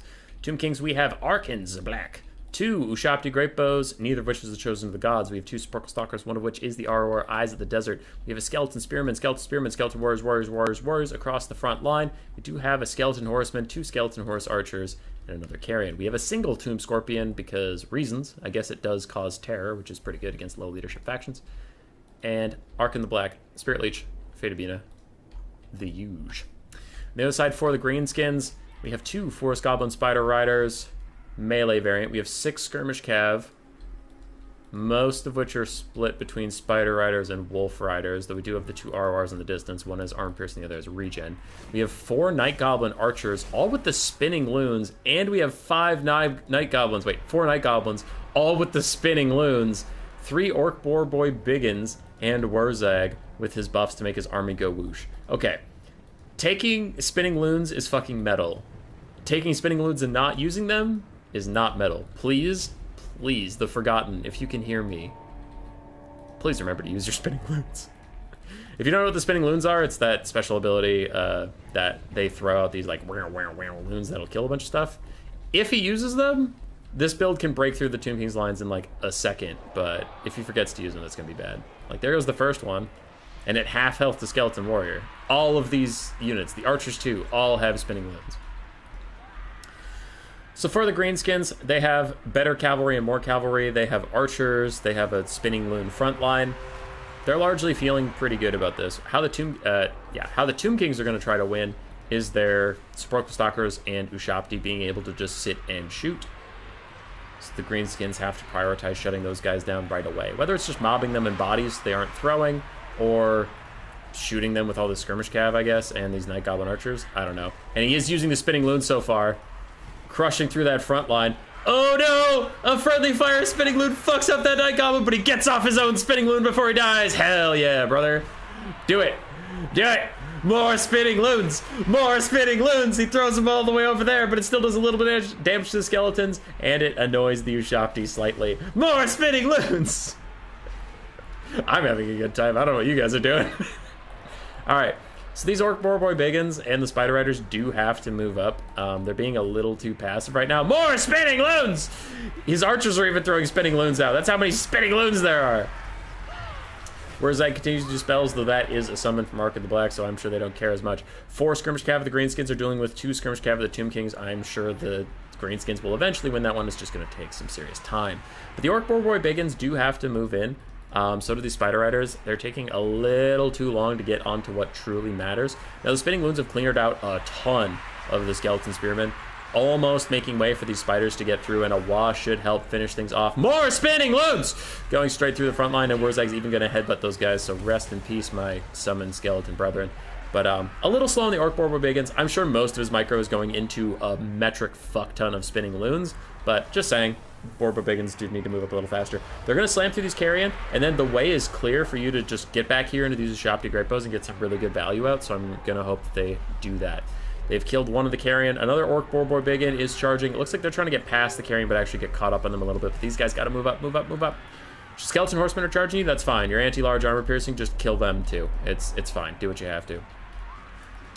We do have some Skirmish Cav on the back shooting at Ushabti while the Ushabti route these Goblins. The Goblins have plenty of health. They're going to come back. They're going to be fine.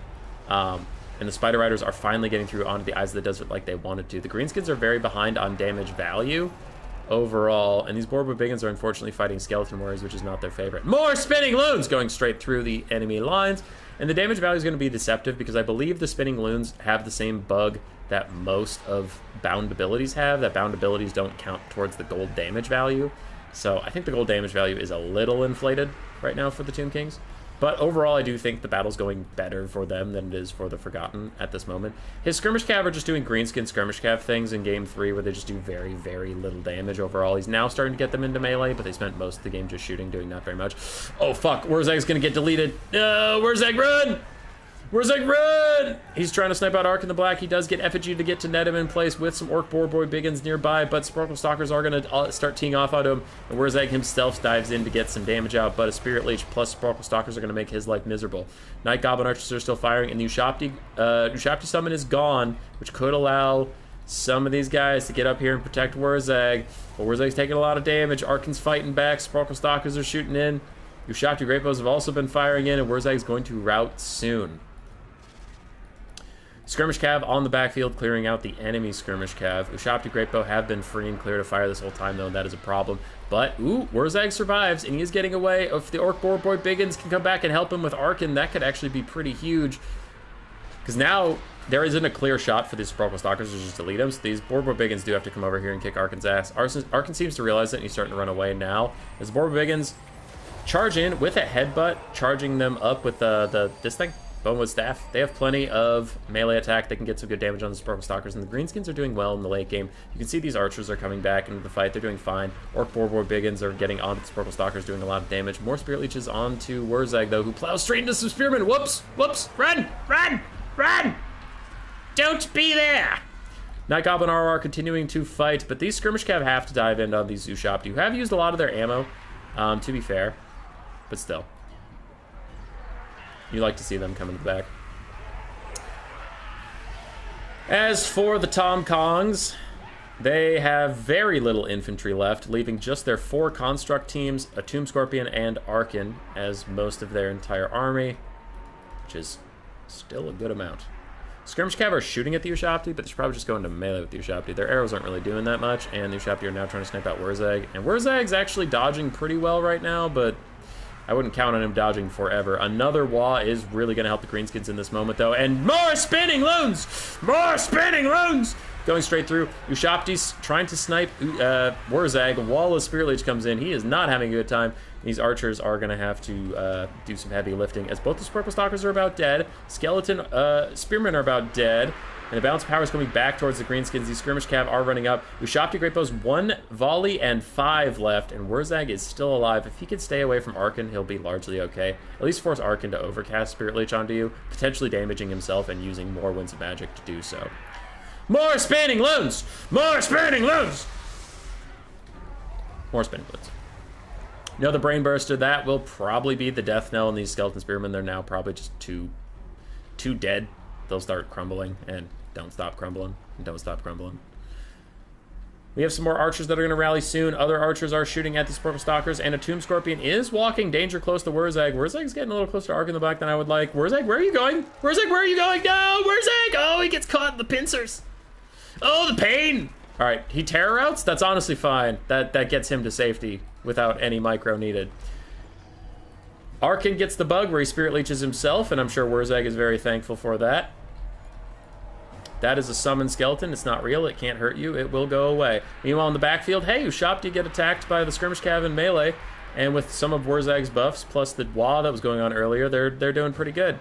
I definitely think the Forgotten, when you watch this back, you'll see those Skirmish Cav, and you'll now learn the lesson many Greenskin players have learned coming into Game 3, that the Skirmish Cav don't do shit at range. They're solid because their range is annoying, and then you can run into melee, but I'm glad you're doing the run into melee part. I would have liked it a little earlier in the game, but you're doing it, so, you know, I won't be a bitch about it. You're doing what you need to do. Another Brain Burster to buff up the whole army while also killing off some Skeleton Warriors, though they are just a summon. Still, gotta kill them. Ushopti are crumbling. Other Ushopti are chilling. The Night Goblin ROR is here to add some poison to the fight, though I suppose already their Spider Rider's doing that. Balance power is still pretty even. Arkin is low-ish. Scorpion is half HP. Another spell onto the Skeleton Warriors, though again, it does just offer the melee stats for these other guys that are still fighting Ushopti and such. More Night Goblins are shattering. How are we doing? Ooh, everything back here is shattered. Okay. So there's going to be no archers left. It's these guys with 1 volley. Arkin's... You see that? He has a Spirit Leech. You can tell because the arrow is constantly moving, because the arrow's trying to get him into range of Wurzag. The arrow's not trying to get him to Wurzag. Just a fun little trick for you. If you ever see that, it means he's trying to cast a spell. I'm surprised Wurzag's outrunning him. 63 versus 76. I guess the arrow's getting slightly smaller. Ushopti are crumbling. That'll do more damage, honestly, than the Spider Riders will, but this Spirit Leech might finish off Wurzag and might finish off this game for Josen. Yeah, it's probably going to either kill him or just rout him, but I think he's going to be too low. I think his leadership's going to be too low. He's just not coming back, period. Yep. Sub 200 HP, I don't think you get Wurzag back.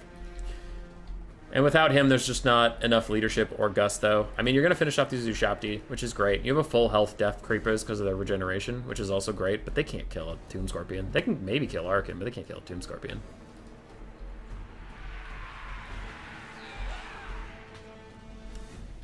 Ushopti are gone. It is 2 versus 190. But man, those 190. And Arkin probably still has skeleton summons. Yeah, he still has 3 skeleton summons in this game, so it's not even 2 versus 190. It's 2 versus a lot more than that. Are extended rosters allowed here, or CA custom unit caps? Oh, that is nasty from Josen. That is fucking brutal. Fate of Buna is the full health ROR Spider Rider in the late game to just send a fucking message. No extended rosters. And the unit cap is very similar to quick battles, but the tournaments do have a little different thing. And if you wonder why the tournaments have slightly different, it's because there's things that CA did wrong, like Kislev chariots, right? There was a bug for a long time that you could only have like 4 chariots, or 5, I forget. But let's say 4. You can only have 4 chariots. Well, the Kislev war sleds didn't count as chariots. So you could take like 8 or 9 Kislev war sleds, which was stupid. Or the Demons of Chaos roster, their Furies didn't count as flying units. So while the unit caps say you can only have 6 flying units, the Demons of Chaos can take infinite because their Furies don't count for some reason. So there's bugs and shit like that. So the tournament rules just like clarify for everyone, like, just take this many. Yeah. Things like that. Or like the tournament rules, like Grail Knights are currently fucking busted, so unit caps would tell you can have 4, and tournament rules just say take 1. Because clearly this unit is not working as it should, just take 1. So yeah, we do have unit caps in our tournament rules. There's a big page that you can download that like tells you what every faction can take with pictures. So like you'll see skeleton warriors and they'll have 5 over them. You can take 5 of them. You'll see like tomb scorpions. You can take 2. It's pretty straightforward. All right, Wurzag did fine. The Boarboy Biggins, once they got activated, did okay. They did take a little long to get activated. I will say, my boy used all of his fucking spinning loons. You can't say he didn't use the spinning loons. He used them. Used the shit out of them. Forest Goblin Spider Riders did okay. Skirmish Cab did okay overall. On the other side, Ark of the Black did great. Sporkle Stalkers did okay. Ushapti did okay. Tomb Scorpion did okay. Carrion, Cav all did fine. Skeleton Warriors got mostly mowed down. How'd the Tomb Scorpion do? Fine. GG's to Josen. GG's to The Forgotten. Enjoyed having you on the stream, my man. 2 very, very close games.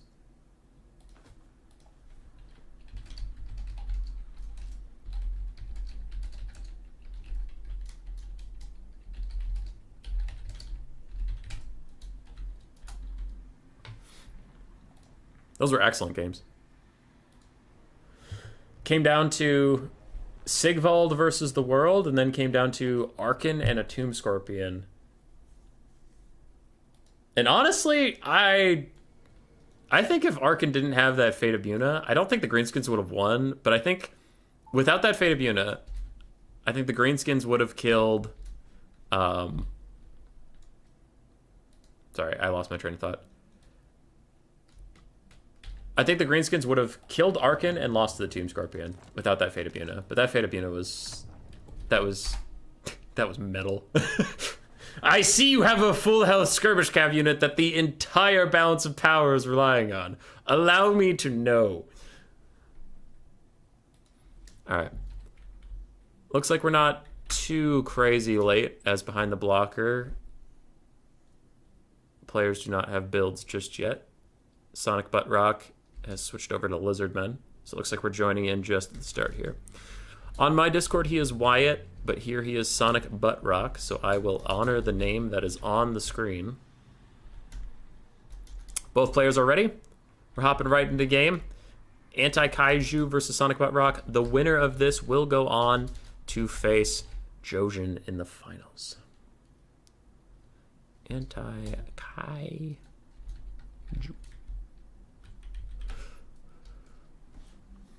I did say that Sonic Butt Rock was very solid and was probably one of my favorites to win the tournament. I'm not shocked to see him in semifinals. I would not be flabbergasted if Anti-Kaiju defeated him. I still would bet on Wyatt to win this. But I think Anti-Kaiju is quite good. And again, I'm not trying to be a dick. I call my shots as I see them, and then upsets are cool when they're upsets. But if you pretend everybody is the same skill level, nothing's an upset. I will say, I think Jojen's in trouble. I think whoever wins this is probably going to be favored in the finals. Not by a lot, but yeah. I think Jojen's going to have an uphill battle if he wants to win the whole thing. But at least he has a best of 3 to rest his hands from that fucking... that was a bruiser of a 2-game series. You did try the Forgotten, and you will not be forgotten. Because you used all your goddamn spinning loons! If you go back and watch that cast, I tried to catch every single spinning loon because you took 8 of them and actually didn't forget to use them. Do you know how many times I've seen people take those units? Like, they'll take like 4 of a unit you took 8 of, and they won't use a single spinning loon. It happens more than you'd think. So I think you should just rest easy tonight knowing that you used the goddamn ability you paid for. Also, you're kind of my hero for taking 8 spinning loons. Not gonna lie.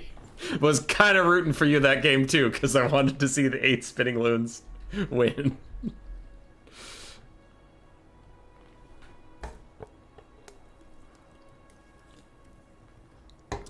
Arkan also did apparently leech himself. Yeah. It's a bug where he spirit leeches himself. He doesn't do damage to himself, but the spell is wasted. Unfortunately.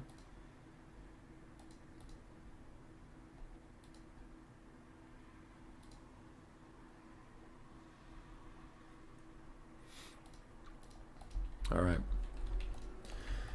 So what do we have? Lizardmen are still setting up, so let's cast what Grand Cathay brought to the fight. We have 2 Jade Lancers, 1 Great Long Marauder, 2 Peasant Long Spears, 2 Grand Cannons, more Peasant Long Spears, 1 Iron Hail Gunner, 2 Jade Warrior Crossbow with shields, and a front line of Jade Warriors, plus Miao Ying with Earthblood and Talons of Night.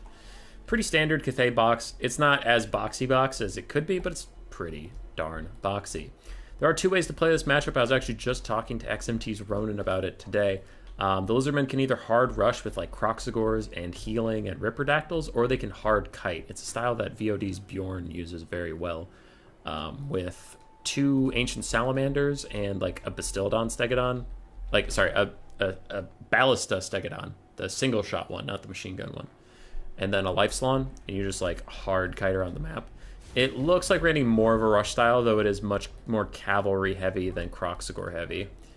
5 skink cohorts in the front line, 3 chameleon skinks also for some skirmish. I don't know what you're going to be able to skirmish against Cathay, but sure.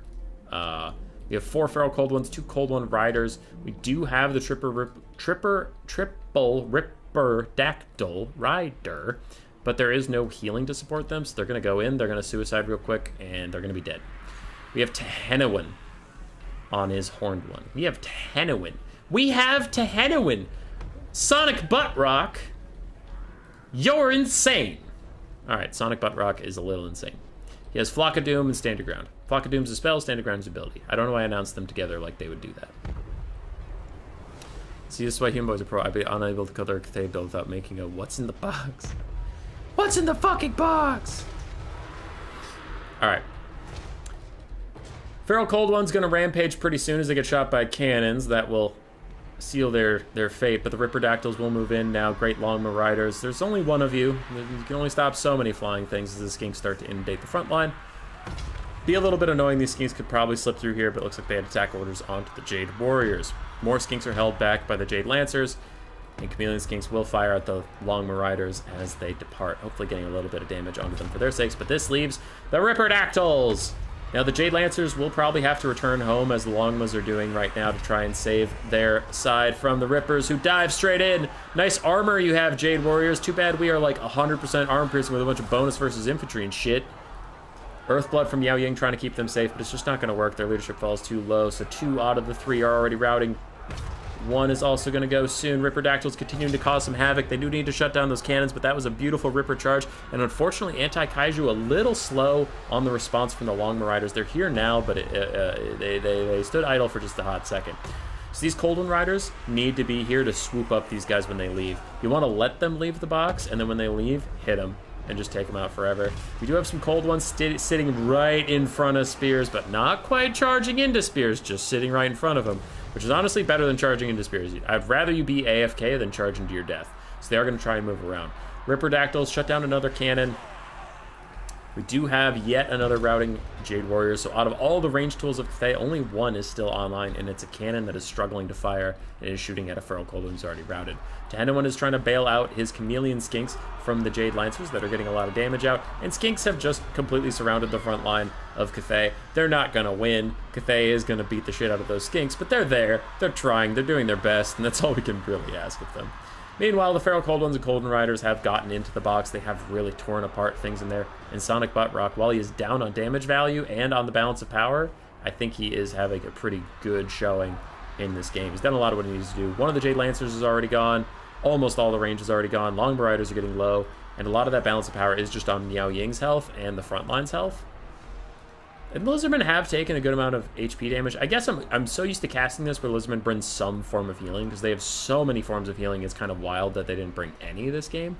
That when I look at this, I'm like, yeah, but the Slan is going to heal them up, or like the Rev Crystal's going to heal them up or something. But yeah, actually, the Lizardmen do just have what they have, and with that, they're going to struggle.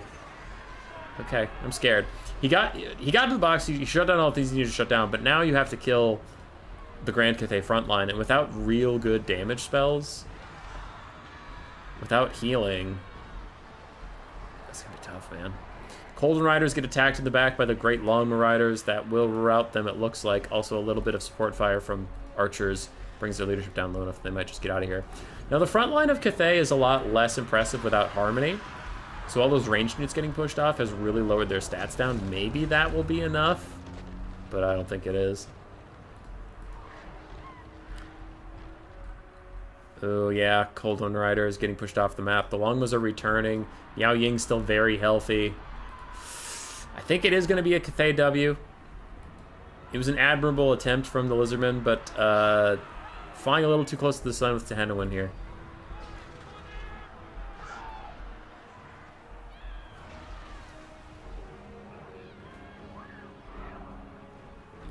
Great movie.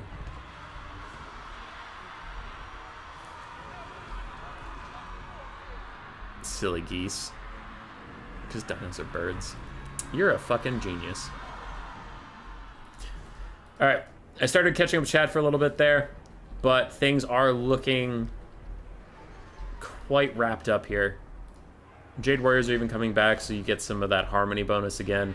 But Miao Ying and her Longbows are more than enough to carry the rest of this game, as Tehenowin is currently getting bodied by the Great Dragon Lady herself. She is slapping that fool. Even with 69 melee defense. Nice. She's still, like, hitting every attack versus him. Goddamn.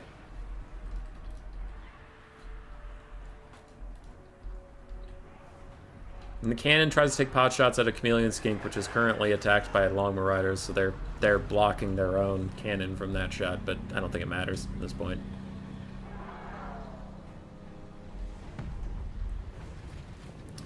Spooky, scary Velociraptors are going to chase down these Jade Warriors.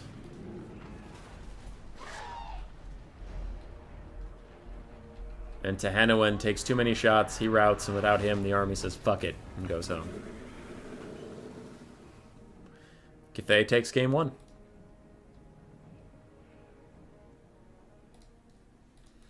Tehenowin himself got pretty decent value. I just, like, it has to be a broken record, but just to, like, in case you're like, wow, you're so negative on Tehenowin, but he got a good damage value. Healing is the meta for a reason, and everybody hates it, and I get that. But, like, healing is the meta for a reason, because you can get a Ripperdactyl rider to get 1,500 value instead of 600 value. You can get another Ripperdactyl rider to get 1,500 value instead of 600 value. You could get a Cold One rider to get 900 value instead of 400 value. Right, like the extra value you get out of all your other units is way outweighing the value you don't get from your own Slan, damage-wise. And I think the Lizardmen, they are very strong in the meta right now, but they're very strong because they rely on their healing. And I think we saw here a problem when you don't bring the healing. Like, Sonic Buttrock might have just been having a bit of fun because he took fucking Tehenowin. But if you want my serious analysis on it, it's like, Lizardmen are only meta because of their plethora of access to healing. Without it, as we saw here, they just don't really have the sit and grind potential that like Warriors of Chaos or Cathay do. Even factions without access to healing, like they're kind of balanced around that healing, which is why you see it all the goddamn time. So anyway, Ripperdactyls did fine. They're not going to get crazy value, but they did what they needed to. They got the ranged units to routes. The cold ones could swoop them up. It just wasn't enough, unfortunately. Cold ones didn't get crazy value because they were busy just swooping up ranged units. Chameleon Skinks honestly almost paid for themselves, which is better than I thought they would do. Feral Cold ones mixed, and Skink cohorts not great. Are Chameleons worse in Game 3? Yes. They are now a good unit rather than a great unit. In Game 2, they were great. Mostly passive heals or heal spells? Heal spells. A lot of people take Life Salons, or you can take a Revivification Crystal Dinosaur. But if you don't take either of those, Lizardman can feel a little bit fragile. On the other side, Miao Ying did fine. She did what she needed to do. Long Marauders were real champs. They were all over the map, really saving things. Cannons just forced the Lizardmen into them. Jade Lancers did okay. Iron Hails and the Crossbows were shut down right away. Sonic Buttrock was not letting that shit fly. And then the Jade Warriors and Peasant Long... Ooh, look at those Peasant Long Spears. Goddamn. Yeah, they found a Cold One Rider or a Ripperdactyl to fight, for sure.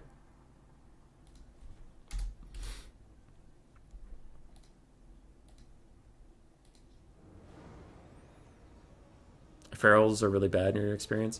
Ferals are great. The Feral Cold ones are good for a 450 gold unit. You have to think of them more like a dog unit than like anything that actually matters. And in that aspect, they can be good. But I will say, Meow Meow, I have also been feeling that way. Like, I objectively know that they're pretty good from all my experience watching people use them.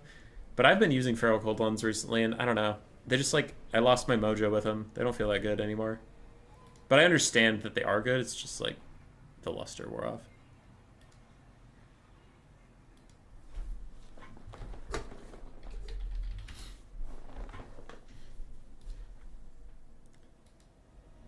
$1,200 value on long spears. Yeah, they probably found Ripperdactyls or cold ones. Peasant long spears are insane. It's been a talking point for as long as Warhammer 3 has been out. So it's like something that we don't just constantly talk about because it's over and over again. But like Peasant long spears for 350 gold, you have 20/24 for melee stats with what's your bonus versus large? 17 bonus versus large. Which makes your melee attack effectively 20. Oh, but don't worry. You get formation attack, which gives you 8 more melee defense. So your real stats versus large targets is 37-32 on a 350 gold unit. Oh, but don't worry. With Battle Harmony, you can get up to 45-38 on a 350 gold peasant unit. That's fine. Don't worry about it, dude.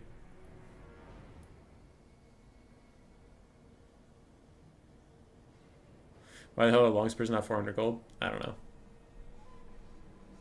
And for context, if you're like, wow, 17 bonus versus large, I have nothing to compare that to. I don't know what you're talking about. Let's take a look.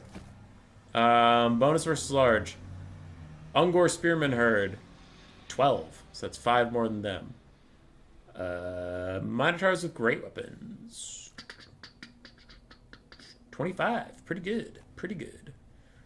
Hellstriders of Slaanesh. 5 bonus versus large. Sick. What are Spearmen of Slaanesh, actually? 15! The Devoted Marauders of Slaanesh with Spears. 2 less bonus versus large than their 150 gold cheaper counterparts. What are Khorne Halberds?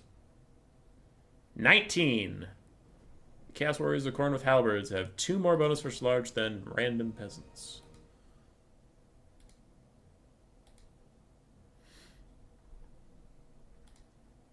So it's like mostly formation attack plus harmony plus being a really like good unit plus being really cheap, all those things.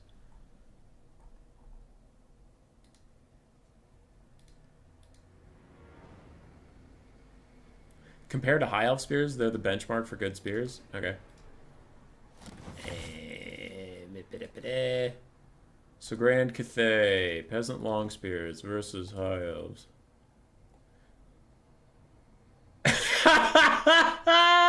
Oh my god! No, okay. Okay, never mind. It was a bug. It was a bug. It was a bug. I selected the Peasant Long Spears, and I go over to the High Elf Spears, and all the stats were worse on the initial viewing, so I was just like, holy shit, they're worse in every single way. But it was a bug. Hold on. Okay. 2024 with a bonus for start to 17. But then there's all those buffs I talked about.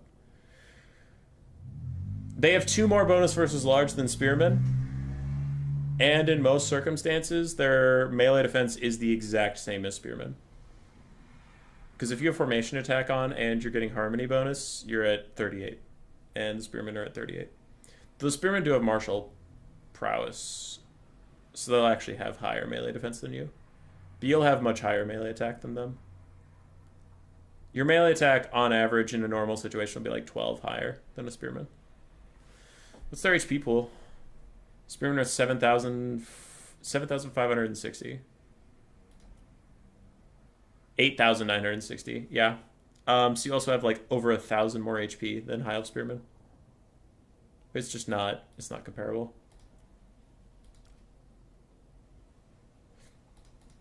And remember, the units I'm comparing, one of them is a Peasant Long Spearman, which is a expendable 150 gold cheaper unit. So it's wild. Like, that's... If you... Charge defense versus all true... 2, yes.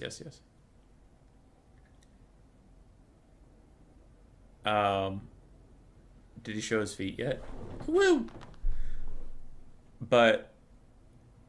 Yeah. My main point is, if you've watched Domination, like you've watched Turin or something, and if you pay attention to the community, this was much more of a talking point when there was a lot of Dom versus land stuff. Now it seems like both communities are just content to leave each other alone. But if you ever hear like land battle people constantly complaining about Cathay, and you know in Domination mode they are okay or bad, it's like, why are they so different? It's that, because in land battles, you can sit in your box and you can get all those buffs and stuff, and then you have way too high of just base stats. And your base stats are fucking insane. And Miao Yin can offer some healing to the blob and stuff like that. Whereas in Domination mode, you have to spread out much more to cover the points. So it's a lot harder to get those harmonies going. And it's a lot harder to utilize those base stats. So that's why land battle people tend to complain about Grand Cathay, while Dom doesn't, is because the way Dom works, they can't utilize their overlapping stat buffs as much as they can in land. Which is why when Domination players are like, Cathay needs buffs, and then CA's like, you got it, base stat buffs. I'm like, how is that going to change anything? Their problems in Domination mode are that they're too slow to like get to a point. So their reinforcements take forever to get there. They don't really have good mobile options besides longbows, who are super expensive. They're a cannon-based faction, but a lot of the maps that CA made aren't conducive to cannons. Like, they have fundamental design issues with Domination, and CA's like, yeah, give them more base stats. And it's like, this doesn't solve their problems in Dom, but it makes it worse in land battle. And CA's like, I heard you. More stats. Why? Why are you doing this? Oh, God.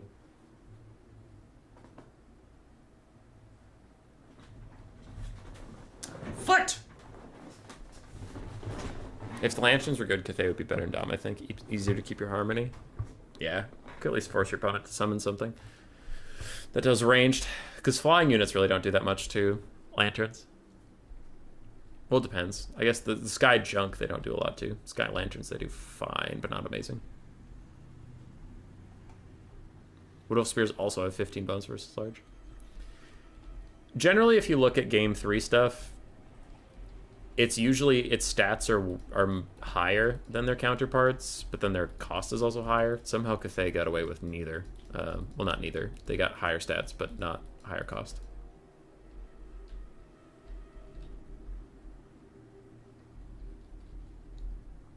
Should fix them up in Dom. Yeah, they need stuff that can reinforce faster. because their infantry are just too slow. And anyway, this is historically not one of the better matchups to watch. We have Vampire Counts versus Lizardmen. Anti-Kaiju has actually a pretty classic build. 3 Temple Guard, one of which is a Star Chamber Guardians, 3 Saurus Spears, 2 Skink Skirmishers, 2 Pterodon Riders, a Bestellon with a Solar Engine, a Slann Mage Priest of Life with Regrowth and Earthblood, plus a Bound Banishment, and a Blood Statue of Spite. Then we have another Bestellon with Solar Engines. So 2 Solar Engines? Okay, this isn't a class. Well, it might be a classic build, but it might be too classic. Solar Engines suck now, and Pterodons aren't amazing. They don't have an amazing DPS. I've heard the Fire Leech Bullies are doing well, but versus Vampire Counts, I really don't think these guys are going to have the DPS to do anything worthwhile. Oh, Game 3? Sorry, we're talking about Warhammer 3 versus Warhammer 2. China faction not full roster yet? Yeah. I'm hoping their DLC gives them more aggressive options. On the other side, for the Vampire Counts, we have 5 Zombies, 4 Skeleton Warriors, 4 Crypt Horrors, 1 Vargeist, the Devil Shorts off an ROR, better stats. Blood Dragon Vampire Lord, with his Helm of Discord, Heart-Piercing Sword of Anti-Heroes, gets him up to 1,000 weapon strength. We have a Zombie Summon and a heal from him. We have 2 Corpse Carts, both are just regular. Ogres and Tomb Kings need the units most, in my opinion, just purely off how little they have. I would say all 4 factions being discussed do need a DLC. You love Solar Engines, best unit in the game? I think they're cool. I don't think they do that much damage. Does the attacking roll mean the box must move forward? No, these Solar Engines are attacking. That's a common misconception about the attacking rule. The attacking rule is something must somewhere be doing something. It doesn't mean everything everywhere must be doing something. Oh, and there's also 2 Graveguard with Great Weapons in the way back. I forgot about them. Yeah, if you have like an Empire build and you have a cannon firing, you're good. You can just sit there. You're chilling. The rule is just to prevent people from running away entirely while casting like Spirit Leech or Melkoths or Fireballs or something, but just running away and like being a dingus. Because it's just not fun to watch or play. So yeah, some of the rules are there just to like, all right, let's keep the game moving. Come on.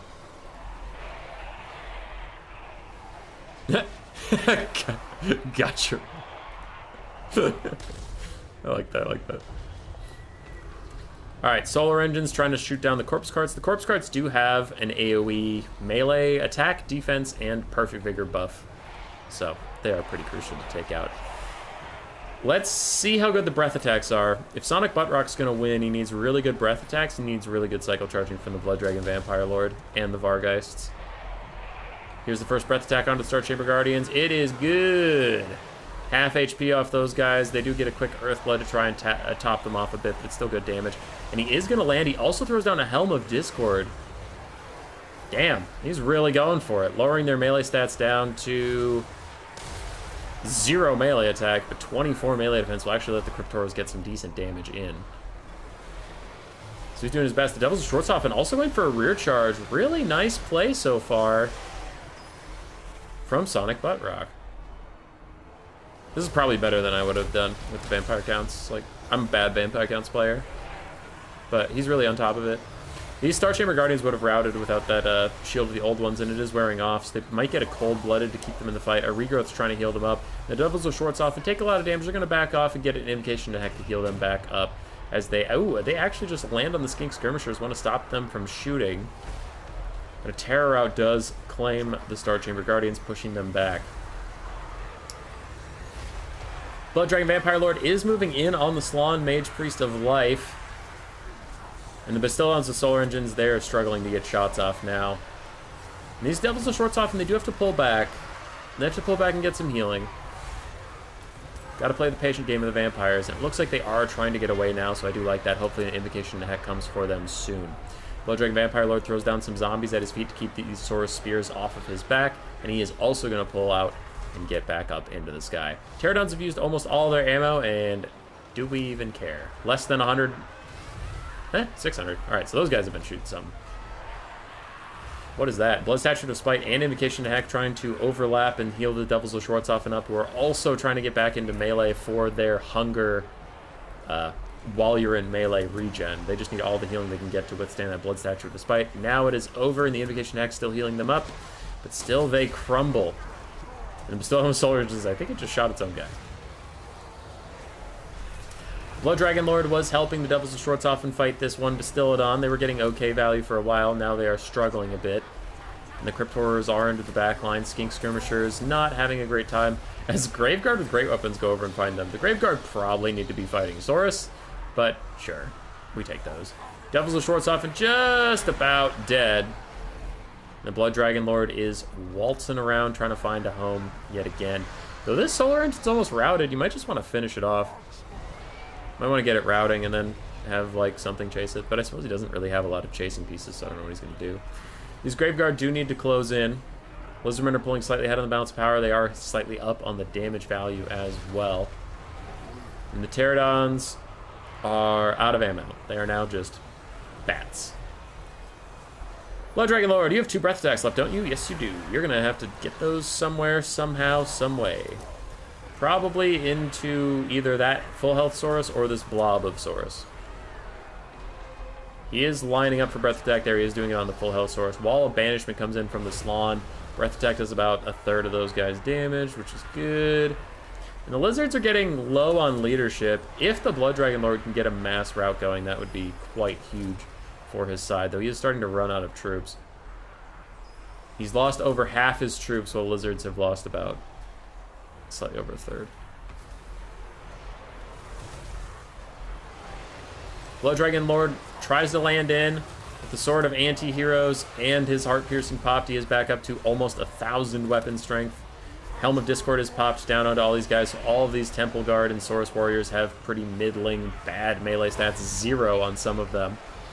And the Terror Routes start coming in. Terror Routes can easily turn into natural routes, and these Temple Guard on the front line are also going to route.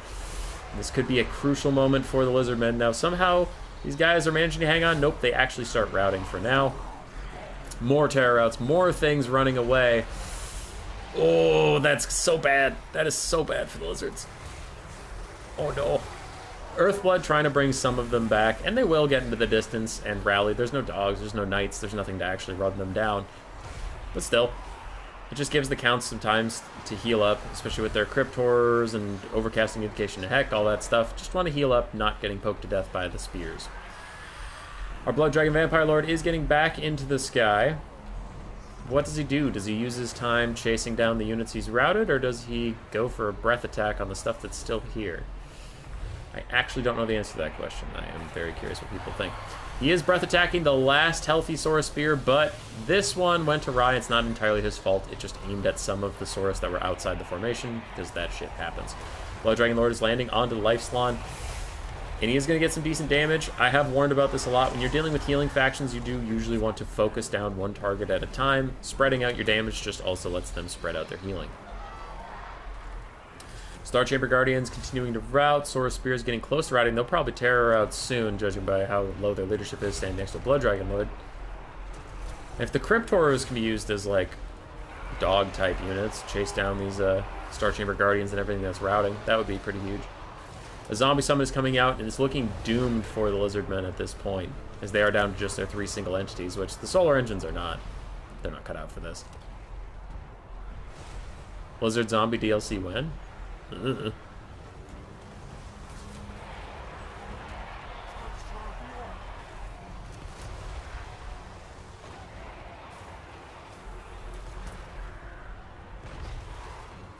blob fight against the blob faction?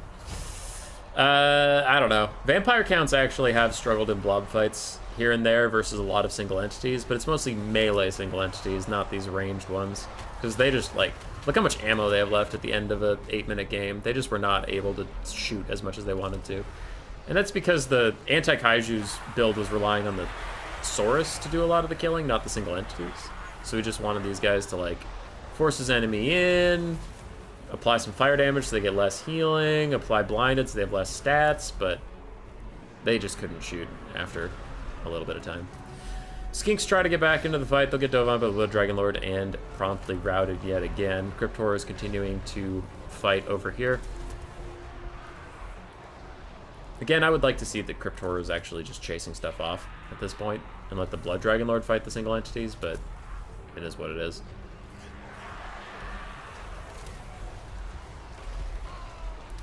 Blood Dragon Lord diving in on the Star Chamber Guardians is going to immediately tear out them off. He doesn't want them getting back in and using their Guardian to try and protect the Salon, but I don't think anything matters at this point. He's using another zombie summon at this moment? I don't think you need it. You already have tons of Skeleton Warriors in here. Just adding more chaff to it isn't going to, like, help you. But overall, his Dragon play has been pretty good. He's out here just routing stuff, making sure it doesn't come back to the fight. We're going to game 3. Double Rev Crystal, now that's the blob I want to see. I don't want to see that blob, but it would be pretty spooky.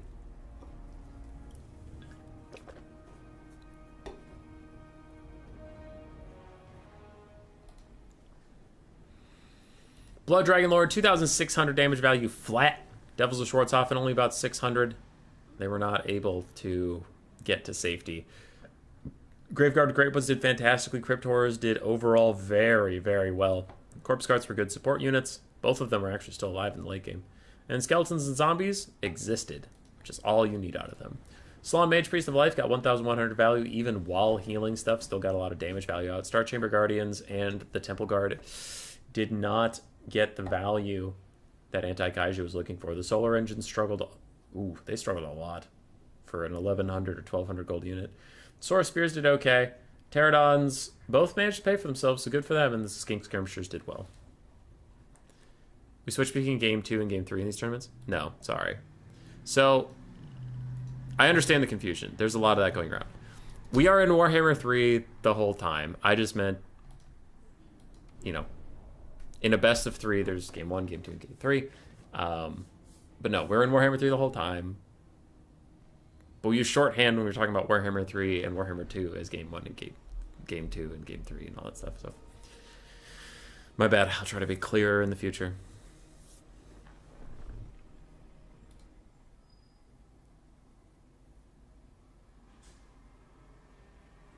Am I nuts? Did the Solar Engine not have a space laser beam? You're thinking of the Engine of the Gods. It's a different dinosaur with a different laser on its different back. Do I need a free LC to see the Blood Dragon Vampire Lord? The Blood Dragon Lord. So, real quick before... I'm going to take the blocker down because they aren't building builds yet. If you click on the Vampire Lord, there will be a drop-down menu that lets you pick what kind of Lord you want. Like, hang on, hold on.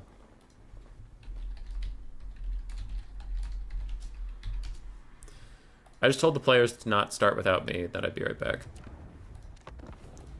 So if you pick vampire counts, I know this can be pretty confusing. If you pick Vampire Lord, you see this unit customization thing I'm opening and closing? In there is Blood Dragon, Lamian, Necrarch, Strigoi. It's kind of dumb, because a lot of people don't know how to find it. So if you click on Vampire Lord, you can customize him to be the Blood Dragon.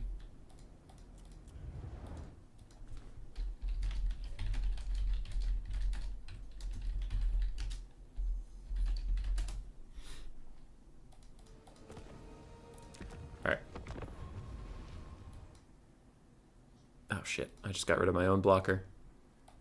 No, blocker, come back.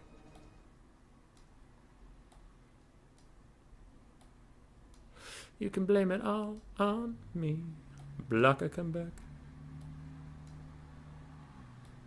There we go.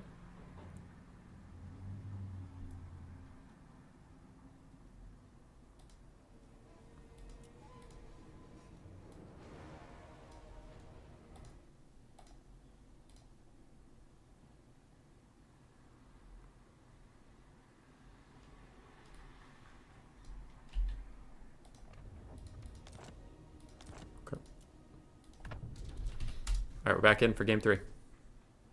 Round 3 of this best of 3. Will Wyatt / Sonic Buttrock prevail, or will Anti-Kaiju continue a reign of terror?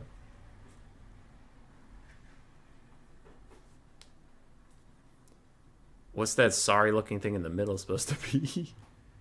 You're talking about the Necrarch Lord?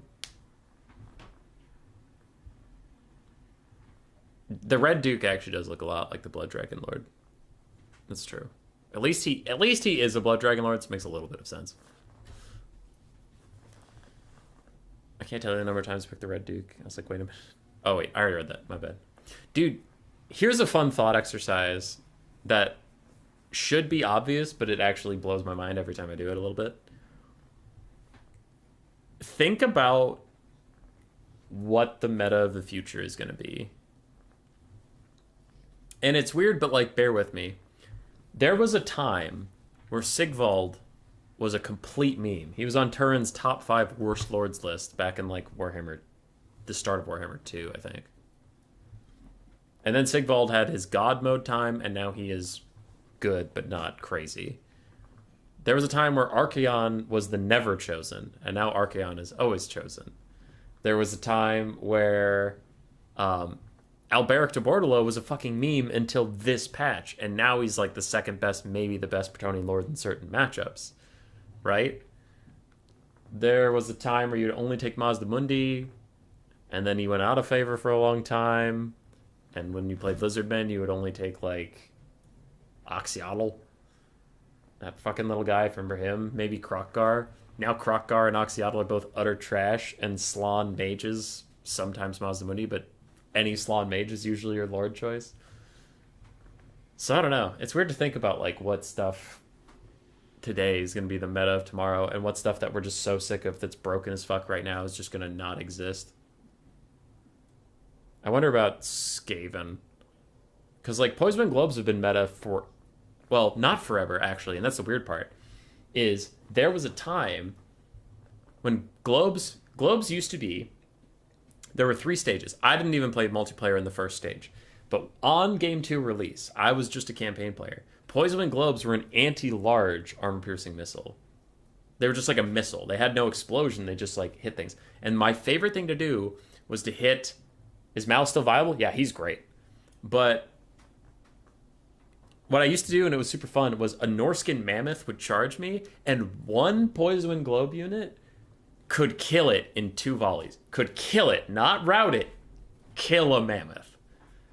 And it was awesome. And then they got reworked to be the Warhammer 2, the Warhammer 2 version you remember, is if the globes themselves don't do a lot of damage, but the damage over time effect that the globes it gave off was like a Spirit Leech level of damage.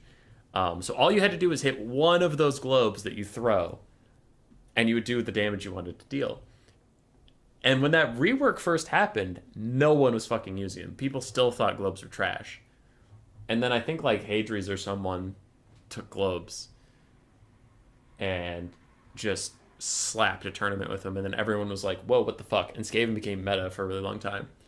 And then coming into Game 3, now the globe's damage over time does literally fucking nothing, but its explosion damage does so much. So they went from being garbage to being OP for their damage over time, and now they're OP for their explosions.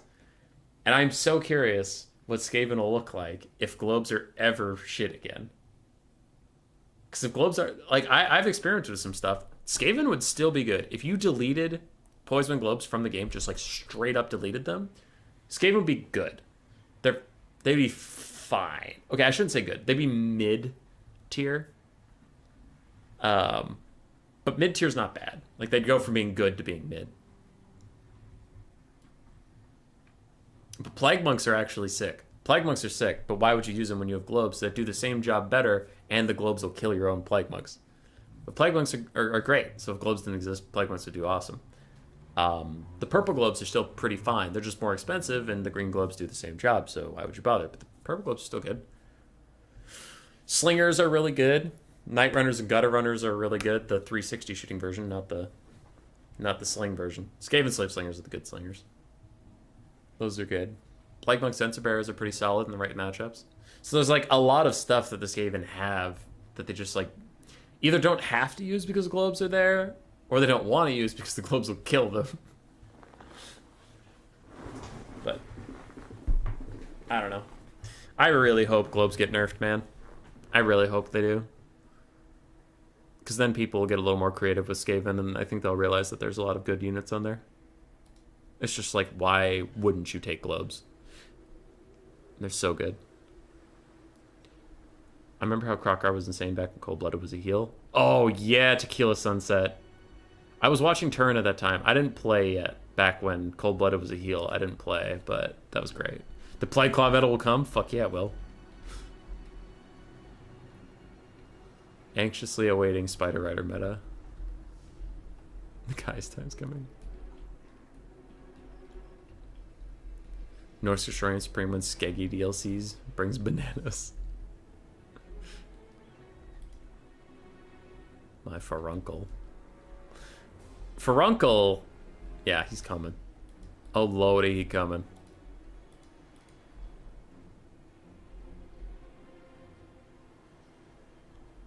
If Kaiju loses this, I'm going to bed? Oh, no. Skaven versus Warriors of Chaos.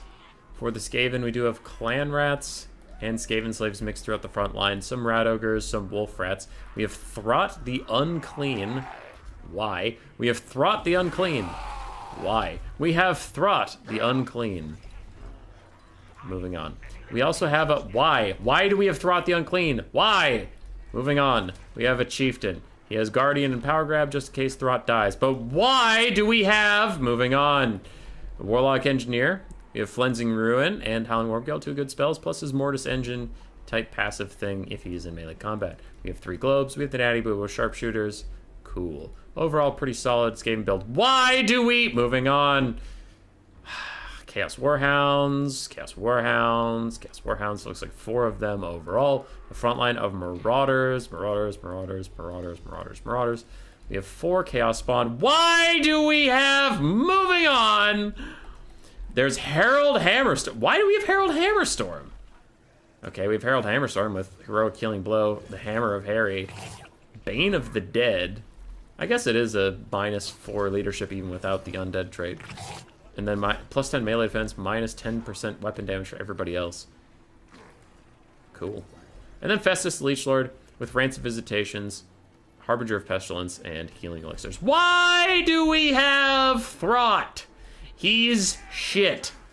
He's a shit lord. He's so expensive. He's way overpriced.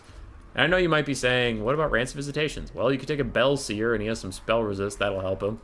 Or you can do what I do and take a Packmaster and, you can take a Packmaster and a Warlord, both on Brood Horrors, for almost as, well, about as much as Throt the Unclean. I think they're like 300 gold more expensive. Combined, they're 300 gold more expensive than this one shitty fucker who doesn't even have bonus versus large. Let that sink in. He doesn't even have bonus versus large. He doesn't. It's not there. Why doesn't he? On foot he does, but not on his Brood Horror. Not on his Brood Horror. Fuck this guy. Throt sucks. Throt is damn attractive. 4 Lightning Sweep. Damn, this is... Yeah, this is a spicy one. I'm a little surprised by the Herald Hammerstorm pick. He is very expensive, so it's risky to go with him. Now, Skaven in general, I guess if I put my critical thinking hat on, Skaven in general struggle with foot characters at times, especially like strong melee foot characters.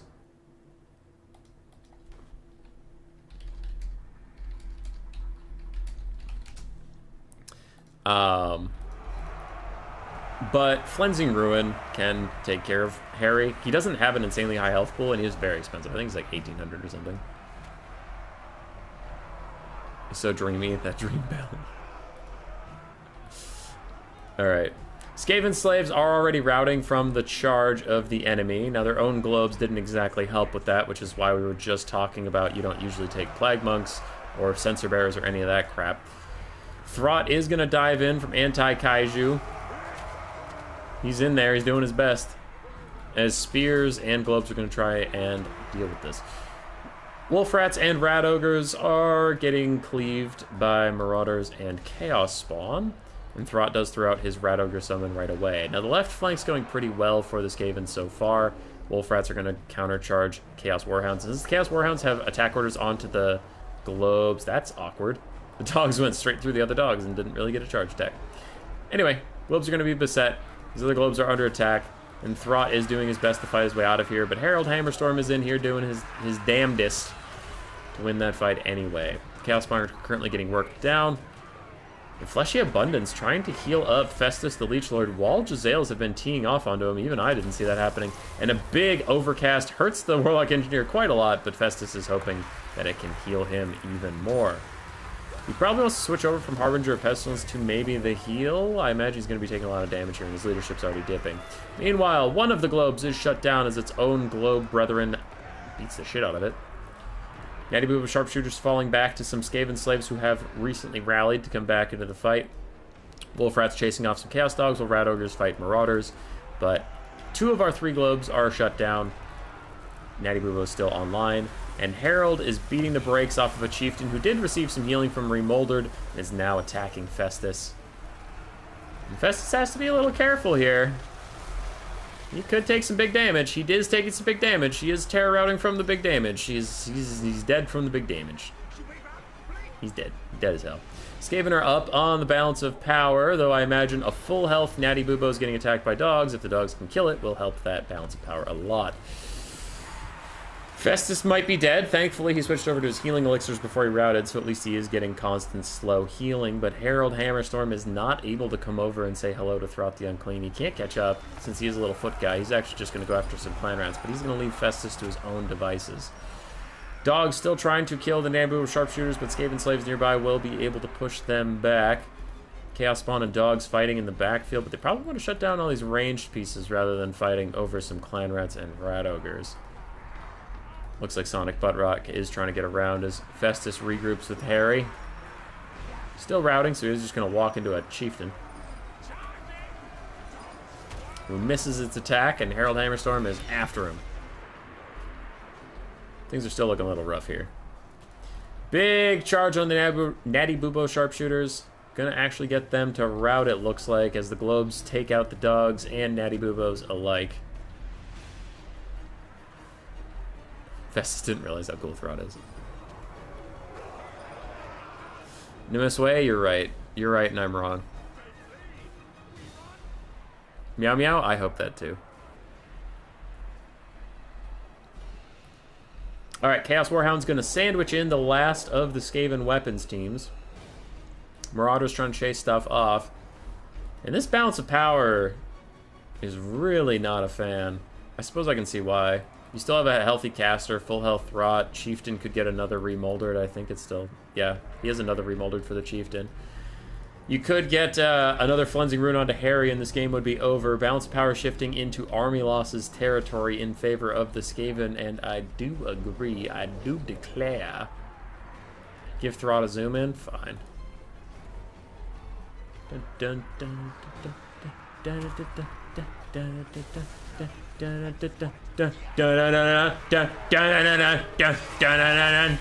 dun, dun, dun. That's gonna be it. Flensing Rune's gonna cause army losses, then it'll just be Harry and some Chaos Spawn versus too many Skaven to count. I imagine this guy got some bank. Yeah, 1300 and climbing. How did Throt do? 1400. Thank God he only costs 1,000 more than that. Chieftain did well. Rats. Rats for the rats. At this point, I do think it is GG. Congrats to Anti-Kaiju for making it to the finals. Up. GG to Wyatt. It was a good try. Festus really struggled to do anything, unfortunately. Herald Hammerstorm did fine, but I think his price point is way above that. Chaos Spawn did okay. They had a hard time getting onto the targets they really wanted. Dogs did well, and Marauders failed. Meanwhile, Throt, he honestly did fine. Warlock Engineer did really, really well. Chieftain did well. Clan Rats did fine. Globes did great. Skaven Slaves did Skaven Slave things. Natty Boobos did fine. Dogs and Rat Ogres did well.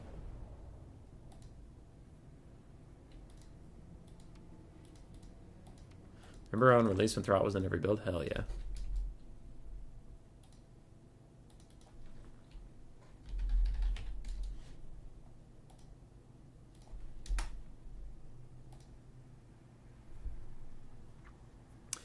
Herald costs 2,000 no kit. Yeah, Throt costs 2,300. Which again, it's the perspective of why he costs like saying he costs too much. You're like, well, that's silly. He does things. It's like no, he costs almost as much as a Dark Elf Dragon Lord with a Soul Stealer. Soul Stealer, Arcane Conduit, and Opal Amulet, and you cost about as much as Throt the fucking Unclean. Boris Todbringer costs almost as much. And Boris Todbringer does more. He is better. He is stronger. Why doesn't Throt have anti-large? That's my main question is, why doesn't Throt have anti-large? Why? He should have anti-large. The fact that he doesn't keeps me up at night. All right. This is finals time. This is the last best of 3. Whoever wins this does get the title of Bone Ripper, proving them to be the best of the best Rat Ogres. Rat Ogres is our new player role that we have on our Discord. Allows people to play in tournaments like this. If you win, you get the Bone Ripper role, means you're the best of the Rat Ogres, but it also just flags you, means you can't play in any more new player tournaments. You still have access to our new player chats and like the list of coaches and all that stuff. It's just like, we just don't want the same players winning the new player tournaments over and over and over again. That's the whole point. And also, like last Sunday, we did that Bone Ripper Mutiny. We do try to give some events for the Bone Rippers to play in and still have some fun. It's not just like a sweaty tryhard tournament, but it is a balancing act between just like, this is a new player tournament and one guy joined who's fucking incredible, but he's technically a new player. He plays forever now and he wins every tournament and it defeated the point. So yeah, it's a system that my son HW, he was a streamer before my time, used to do, where he had his Fresh Recruit League, and it was like, anybody can play on it, but if you win, you can't play in it anymore. And over time, it distilled out all like the top players, and then it just gave like mid and lower tier players a shot to like play. And I enjoyed playing in those when I was entering the scene, because it was like, I don't know, I was a low tier shitty player, and I just wanted to play Skaven, and then it was nice to not like get Zyphos or Anticity or Alfredino or Void Lulls round 1, and it's like, I want to play Skaven. I don't really know how to play this game. Oh, I got the shit kicked out of me and I'm out of the game. And that was 10 minutes. That was 10 minutes of my life and I'm out of the tournament. So I liked playing, because at least like when a low tier player plays against a mid tier player, it's like the game's at least a game, right? But like new players versus like Void Lulls, that's not even going to be a game. It's just a pain in the ass. Oh, game started. Oh, game's over. That was fun.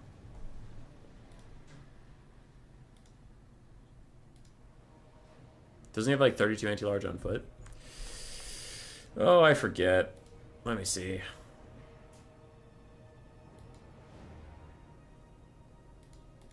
Let me see.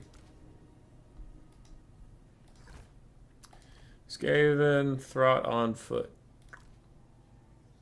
On foot, he has 25 bonus versus large.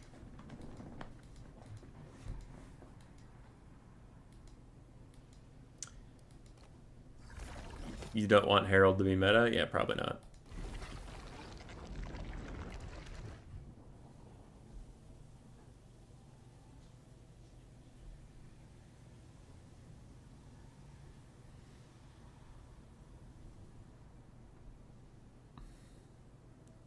The trainer I joined still had that rolling and I still got destroyed, so I'm also just really bad. I'm sorry, Meow Meow.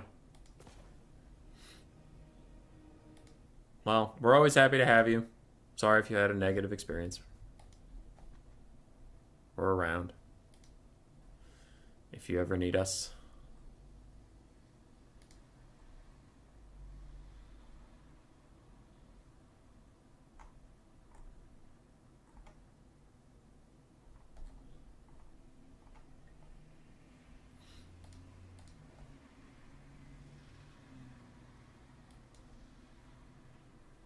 I was going to go do something, but I forgot what it was.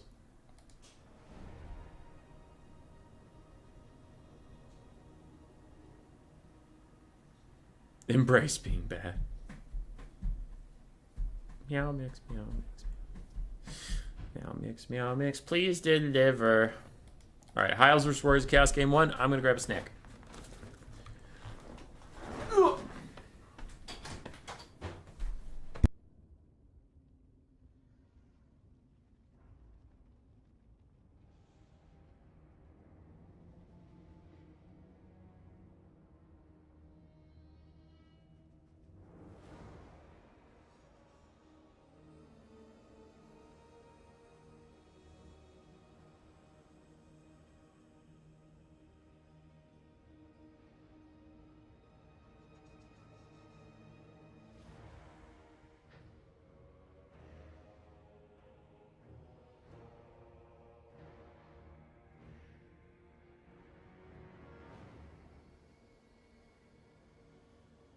Dr. Nerd, if you're still out there, Grace says her condolences, but you tried hard.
All right, I'm back.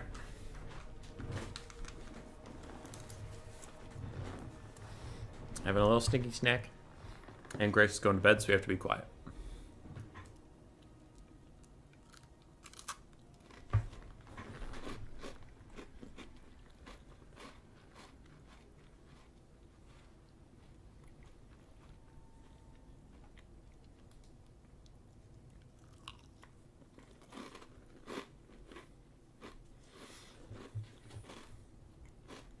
But just dumb hip spear boxes and war wagons.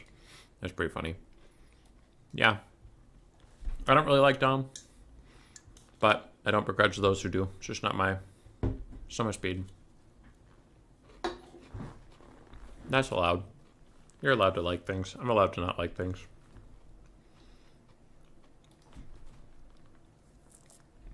Meow meow. If you're looking for Dom content, I know the Wild Platy. He's a good lad.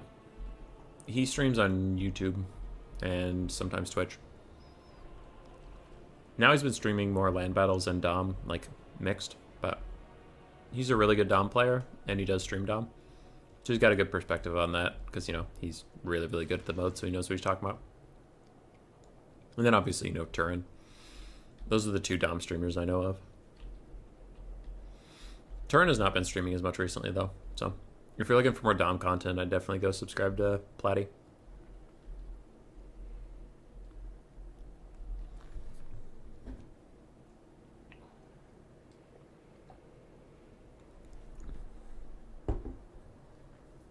It was Wild Platy stream that you go to Southampton. Well, he also streams, so go sub. And if you already are, then great. Then great. But yeah, he's a cool dude. Enjoy the platypus that wilds. So Jojen on the Warriors of Chaos yet again, though we do get our first Soul of Damnation pick. Alright. So those tank sounds back kind of look gross. I wasn't ready for that.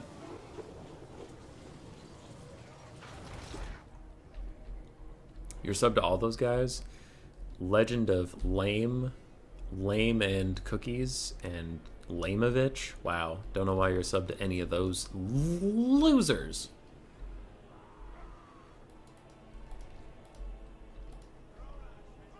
That was a joke. This is the final game. This is the final best of 3. We're starting the first game of the final best of 3. So there's 2 to 3 games left. You think Turin got sick, so he took some time off streaming? I see.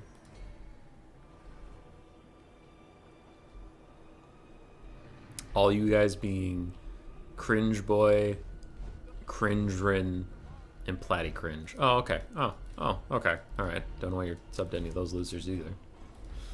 Jesus. What are we doing? Oh yeah, video games.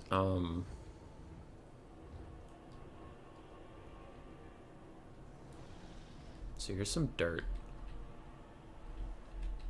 There's a bush. This is just a bush. I like this bush. It's good. It's got leaves. It's doing its best out here. There hasn't been rain in like 65 years, but it's doing its best. He's a good little bush. Alright. Serious time. 4 Illyrian Reaver Archers for the High Elves. We have a Lothern Sea Guard. Just 1 Lothern Sea Guard. We have 2 Swordmasters of Hoeth. 2 Spearmen. 2 White Lions of Chryse, and the Keepers of the Flame, Phoenix Guard, ROR. Up in the sky, there's an Archmage of Life with Dwellers Below, Earthblood, and our Moon Dragon, giving her some breath attacks. Tactical Lich is great. He is pretty great. 3 Marauder Horsemen with Throwing Axes for Chaos and Jojen. We have triple Chaos Warriors with great weapons as well. 2 Chaos Warhounds with Poison, 1 more Chaos Warrior with Halberds. Jesus Christ.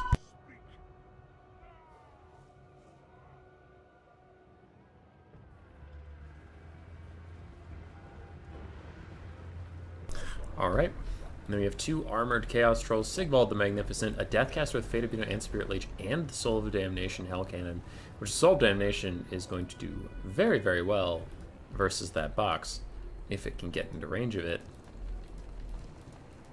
But I think the 4 Illyrian Reaver Archers might have something to say about that. We're nothing against Dom players. No, I'm nothing against Moonsucker. Why is that High Elf player using a door formation? I don't know, New Eden. Also, hi, New Eden.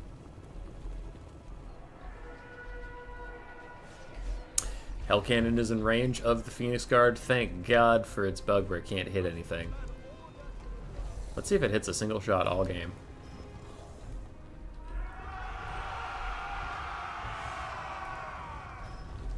Phoenix Guard are waiting. That doesn't count.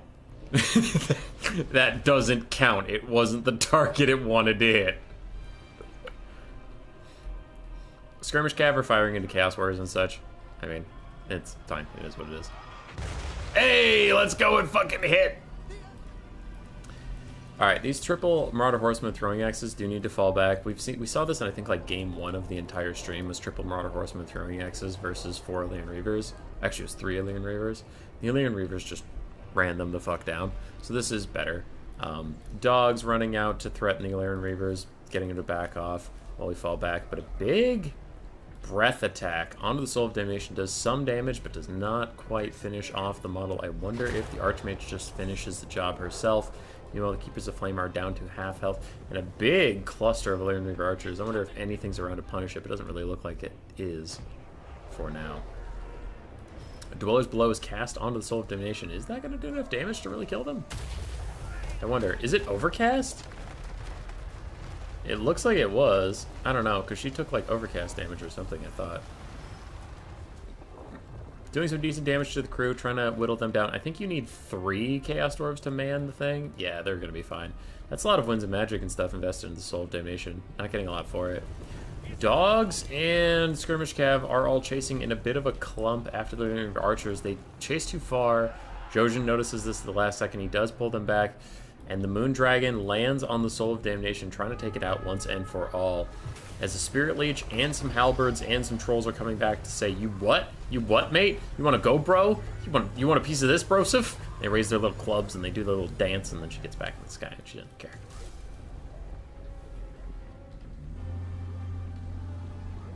Just came in to see the Hellcammer. What up, Goji? Meow Meow, you're doing great. Another breath attack seals the deal. The Hell Cannon is officially dead.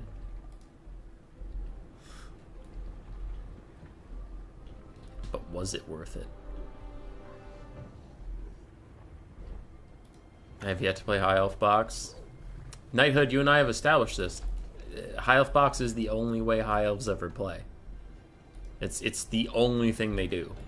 We've talked about this ad nauseum. Just admit that I'm right. Even though we've seen on this stream High Elves not playing Box, all they do is play Box. Chaos is forced to advance, and advance they shall. They are waltzing up. And the Lyran Reavers still have tons of ammo, though it's really not their DPS you're worried about. Keepers of the Flame have taken a lot of damage. I wonder about the Swordmasters of Hoeth. Do we have 2 Fate of Bunas left for that? That would be very good. If not, very bad.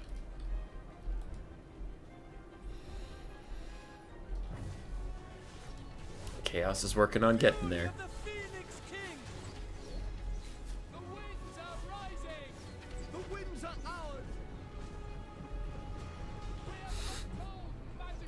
I'm just reading about this Refad Bean saga.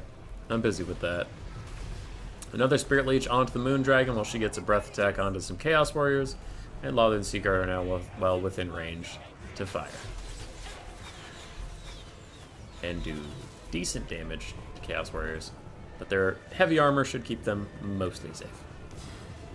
Typically with a box, you want some high damage ranging into the middle. This guy only has 1 Lothar and Seaguard. Yeah, he's relying on his Swordmasters of Hoeth. It's similar in concept to the Temple Guard box he brought versus Vampire Counts, with 2 solar engines in the middle. Like, similar in concept. I think Anti-Kaiju overall likes geometric formations. Dogs get a little bit of damage on the Lyran Reavers. The Lyran Reavers do have pretty high melee stats due to martial prowess. There. Plus 12 melee defense as long as they're above 1/4 HP. Keepers of the Flame withstood the attack by the Chaos Warriors, but there are more Chaos Warriors to commit to this fight, though the High Elves are up in balance of power, and I would tend to agree. They're also slightly up in damage value, and they have gotten healing.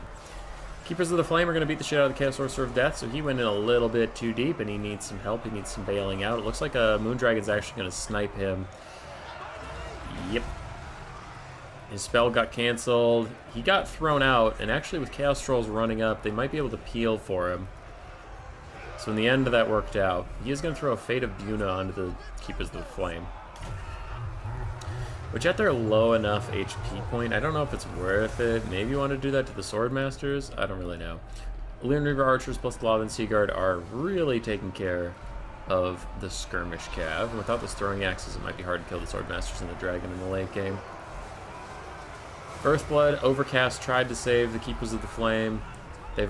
Their heal cap is well within sight. That's how much healing they've gotten while being killed by the Hell Cannon and Fates of Buna and stuff.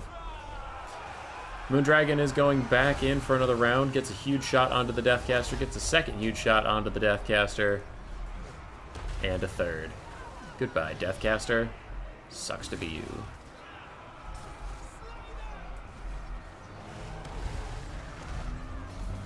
Now Sigvald is battling back a little bit, and the Deathcaster will rally in the distance, it looks like, so that seems fine.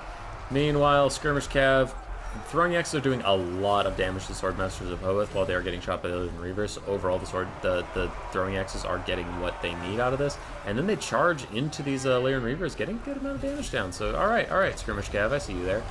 Quick Spirit Leech, I don't think the Sorcerer of Death thinks he's going to be around long enough to really save up for another Fate of Buna, so for now he is just getting what he can onto this Archmage of Life, who, her healing cap is also appearing, and she's used Dweller's Blow, and she's used a good number of Earthbloods. So I don't know if she's actually going to have enough to heal cap herself this game. Might be a little risky here for the High Elves. I do think a lot of this comes down to if the Deathcaster has another Fate of Yuna for one of these Swordmasters or something. Meanwhile, Chaos Warriors and Trolls continue to bump and grind, doing their very best. The health stats are just really high. Chaos Warriors Great Opens have 36-32 for melee stats, which Jade Warriors laugh at. Oh, this is going to be bad.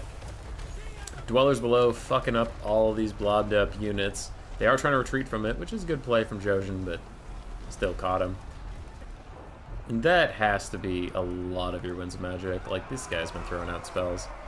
And the Book of Hoeth doesn't actually give more Winds of Magic over the course of the game. It just gives you more reserves so you can get your Winds of Magic quicker.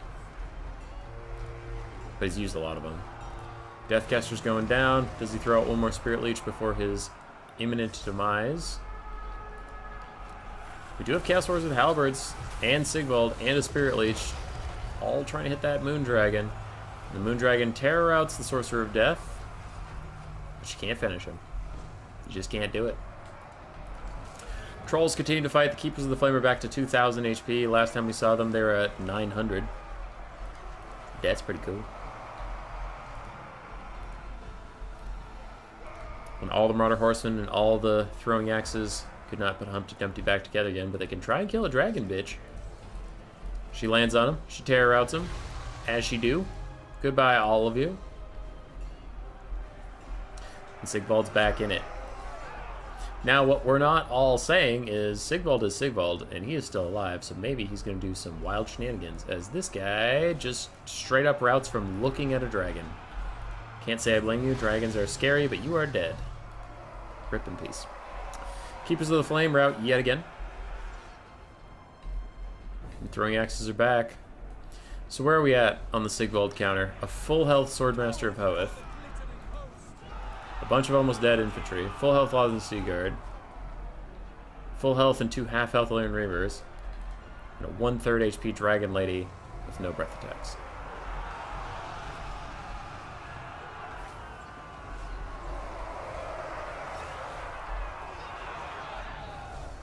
Alright, Sigvald continues to fight with his troll friends, though I imagine the trolls will not last for too terribly much longer.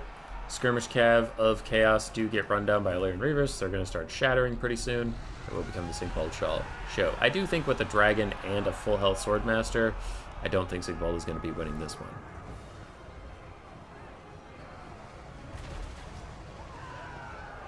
You also covered your screen in beans. Jesus. That's intense.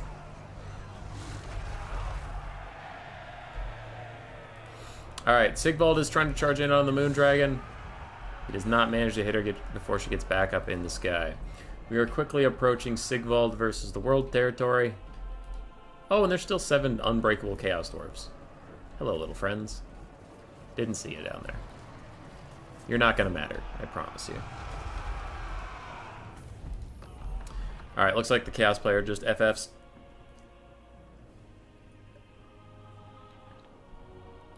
Jojen's not doing it again. He ain't going through another late game Sigvald. I also don't think he was going to win with a Dragon Cycle Charging and a full health Swordmaster. That was going to get him. 1,700 for the Deathcaster, 900 for Sigvald. Hellcannon got 800 in its brief existence. Trolls did okay. Chaos Warriors Great Weapons really underperformed. Halberds did fine. Throwing Axes honestly did good, and Dogs struggled. The other side, the Archmage of Life, 2,800 value. Swordmasters of Hoeth did not get a ton done. Keepers of the Flame did okay, but they got a ton of healing. White Lions did meh. Land River Archers did well. The rest did okay. GG.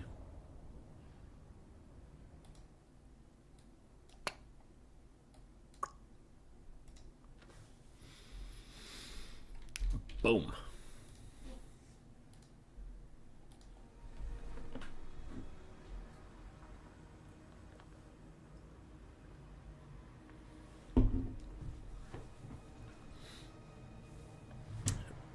Oh shit. Hold on. Wrong guy. Wrong guy.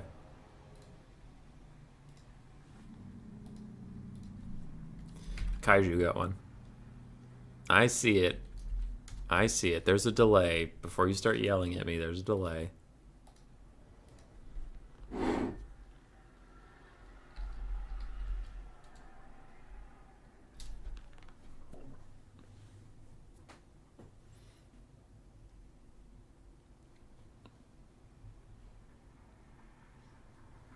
Chaos Sorcerer Metal could have done work there. Yeah, that would have been brutal.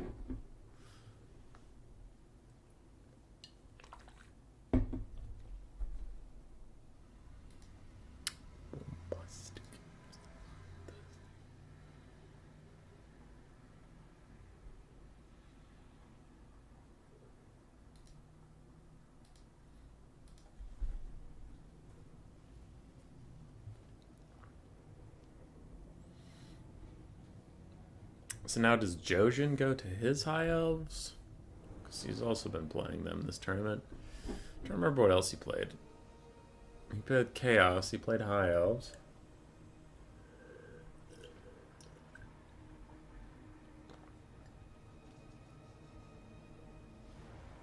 He played Tomb Kings.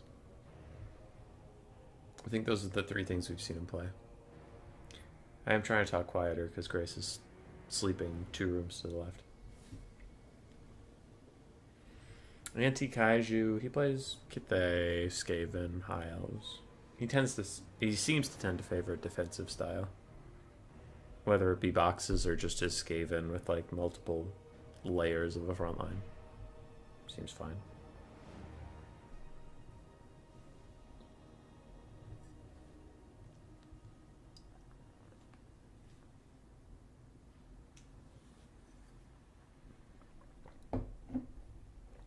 Oh yeah, he also played Lizardman.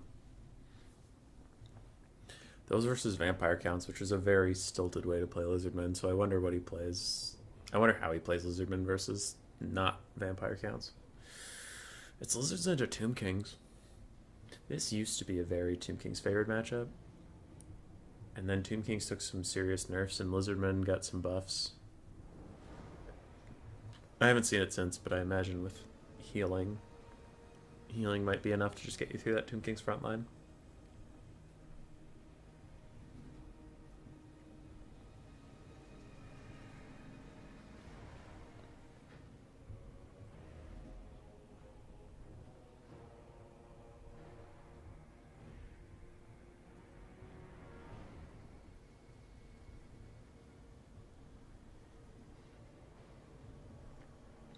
Alright. Sorry, I was just looking at the build he was putting together and thinking deep thoughts to myself. Shit's deep, bro.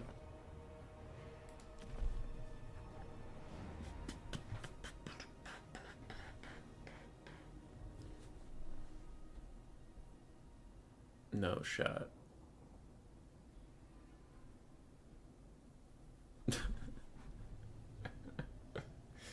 This is a very strange build behind the blocker. I'm just watching it unfold and trying to decide what's true and what isn't. It's boxing time? Oh, it might be boxing time.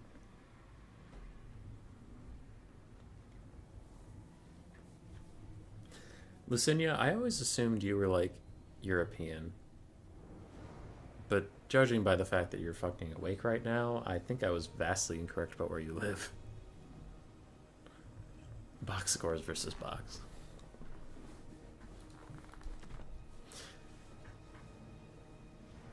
Oh, this is a game. I don't want to influence things too much, so if the players are listening, do whatever you think is best to win. Don't just do what I want you to do. But man, if both these players lock in the type of builds they have right now, this is going to be a game. I'm so fucking ready.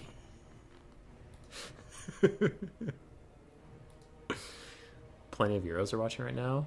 Y'all are crazy. Y'all gotta go to bed. Oh my god, they're not changing it. Let's fucking go. Let's fucking go. Lock it. Lock it in. Do it. Do it. Alright.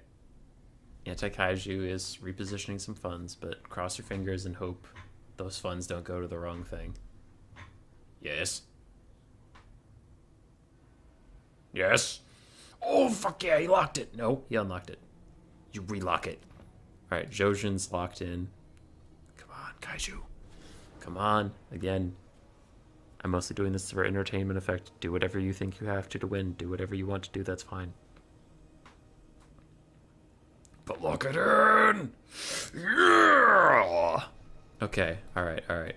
We have the ROR Necrosphinx versus Tehenowin on an Engine of the Gods. That's the Sky Laser one. Yeah. Why have we haven't seen Tehenowin in 65 years. He has been Giga Trash. And then Wyatt takes him, Sonic Buttrock takes him, and then Anti-Kaiju, who beat Sonic Buttrock, says, "Don't worry, my fallen brother, I've fucking got you."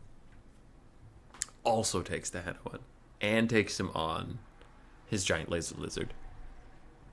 His large laser lizard.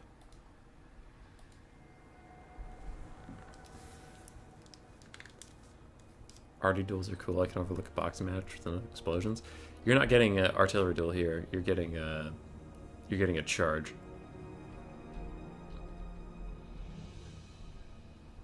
You hate the lizards ever since you got pwned by them twice?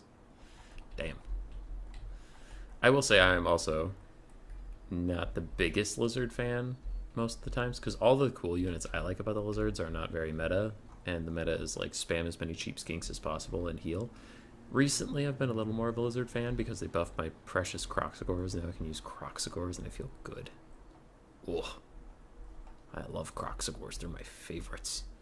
Them and the big dinosaurs like the T-Rex.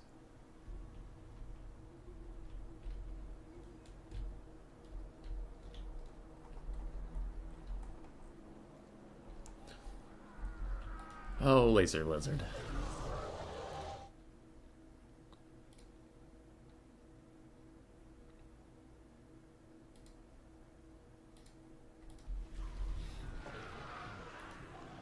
Okay. I'll still do my usual and wait for players to get their shit together. Immune to contact effects. Sick. He can't get poisoned. I do really like the cohort of Sotek color scheme. It looks like he took the cohort of Sotek color scheme because he took Tehenowin. Alright. If you value the fact that I have to go to work tomorrow, and I have to give blood tomorrow, you'll hope that the Lizardmen seal us out for a quick 2-0 and I can go to bed. If you value prize entertainment, and you just like Jojin, then you are rooting for the Tomb Kings. Tomb Kings are more set up, so I'll start talking about their stuff. They have a Skeleton Horseman, a couple Skeleton Spearmen, Skeleton Warriors throughout the front line. They have 2 Sparkle Stalkers, one of which is the Eyes of the Desert. They have 2 Shoppy Great Bows, both are regular. They do have the Blessed Legion of Flach with their armor-sundering arrows. We do have Arkin the Black with Fate of Buna and Spirit Leech. Plus, we have the Sphinx of Usef, ROR Necrosphinx, anti-large fire damage. Yeah. On the other side for the Lizardmen. Looks like we have some Feral Cold Ones mixed with Cold One Riders calves, 2 of each on each side.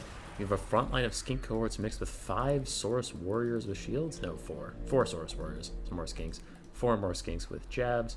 Then we do have a Rev Crystal for a little bit of that healing that we mentioned. I itched my nose and I put it behind a tree. Rev Crystal with a little bit of healing. We do have Tehenowin on his Engine of the Gods with Flock of Doom and the Manticore summon. Yeah. Cheering for the Bunny Boys. He said the funny human boy has no fear. I am. So, Shopti firing into Colton Riders, getting pretty good damage. Pretty good damage. Blessed Legion of... Well, I say it with a certain inflection that I don't get in trouble. Blessed Legion of Flach are getting a little too far ahead. They need to fall back. Oh fuck, oh shit, oh god. His skinks charge straight into them. Retreat! Retreat! Run! Run! Arkin is getting activated.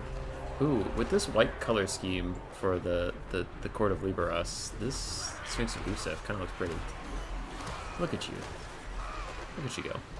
His charge is straight in the front line, gonna get a little bit of damage out, but the Blessed Legion have almost died. Managed to catch the finals. What up, Hot Fire Potato? Yeah, we are in game 2 of the finals. If the Tomb Kings lose here, the stream is over. If the Lizardmen lose, we continue forward.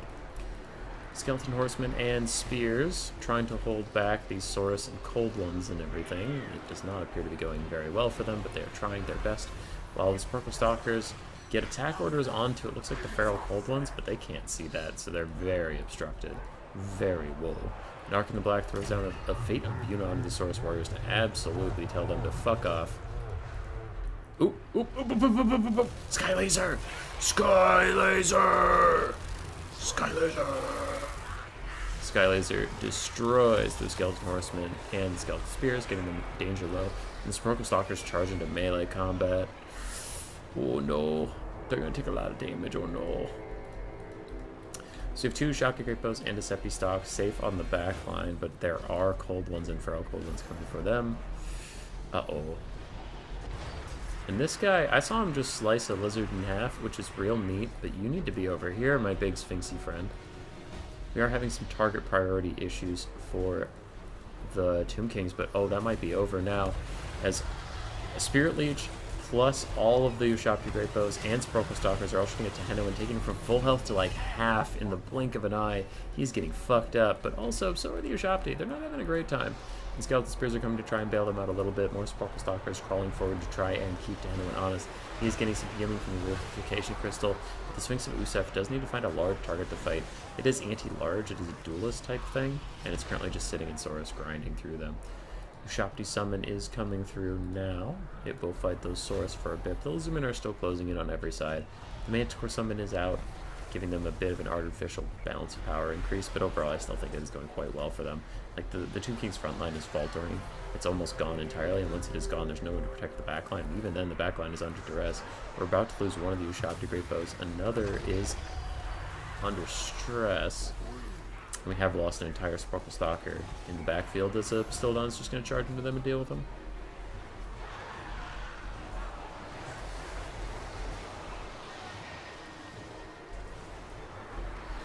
Alright. Second Manticore Summon comes out from Tehenoan.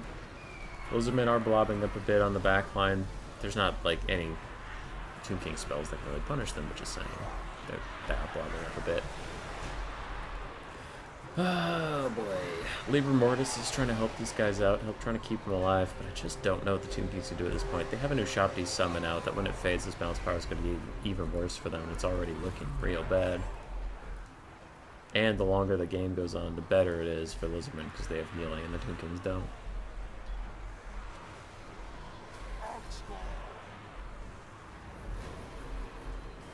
Oh, that's going to be a nasty Flock of Doom. Big Flock of Doom onto all things.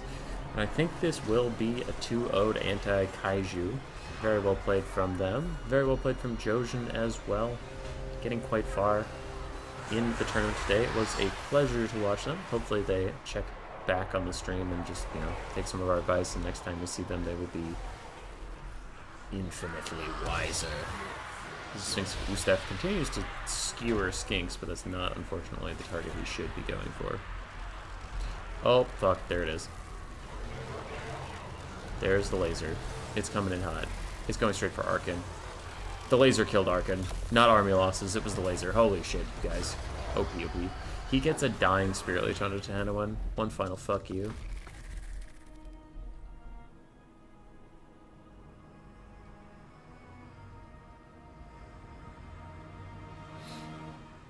I'm just going to the map. Arkin did okay. Necrosphinx, oof, yeah, 200 value. Just could not find its home. Constructs did okay. Bastion of Fech got a little too far forward, and Skeletons got murdered. Tehenoan, 1,100 value. Cold Ones did...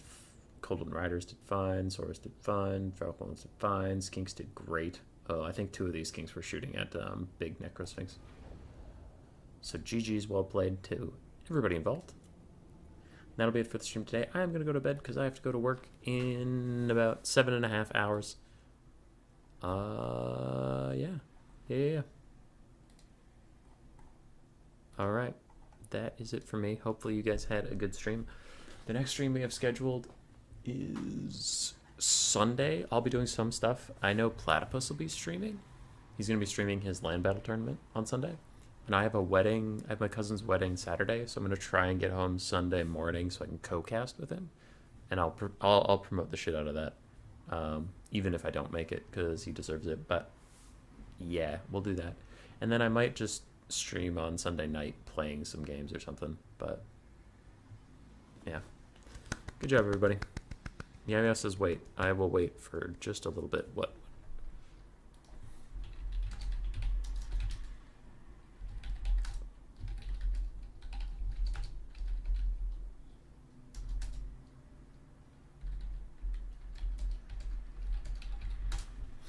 All right. Oh, goodbye. Goodbye, goodbye, goodbye.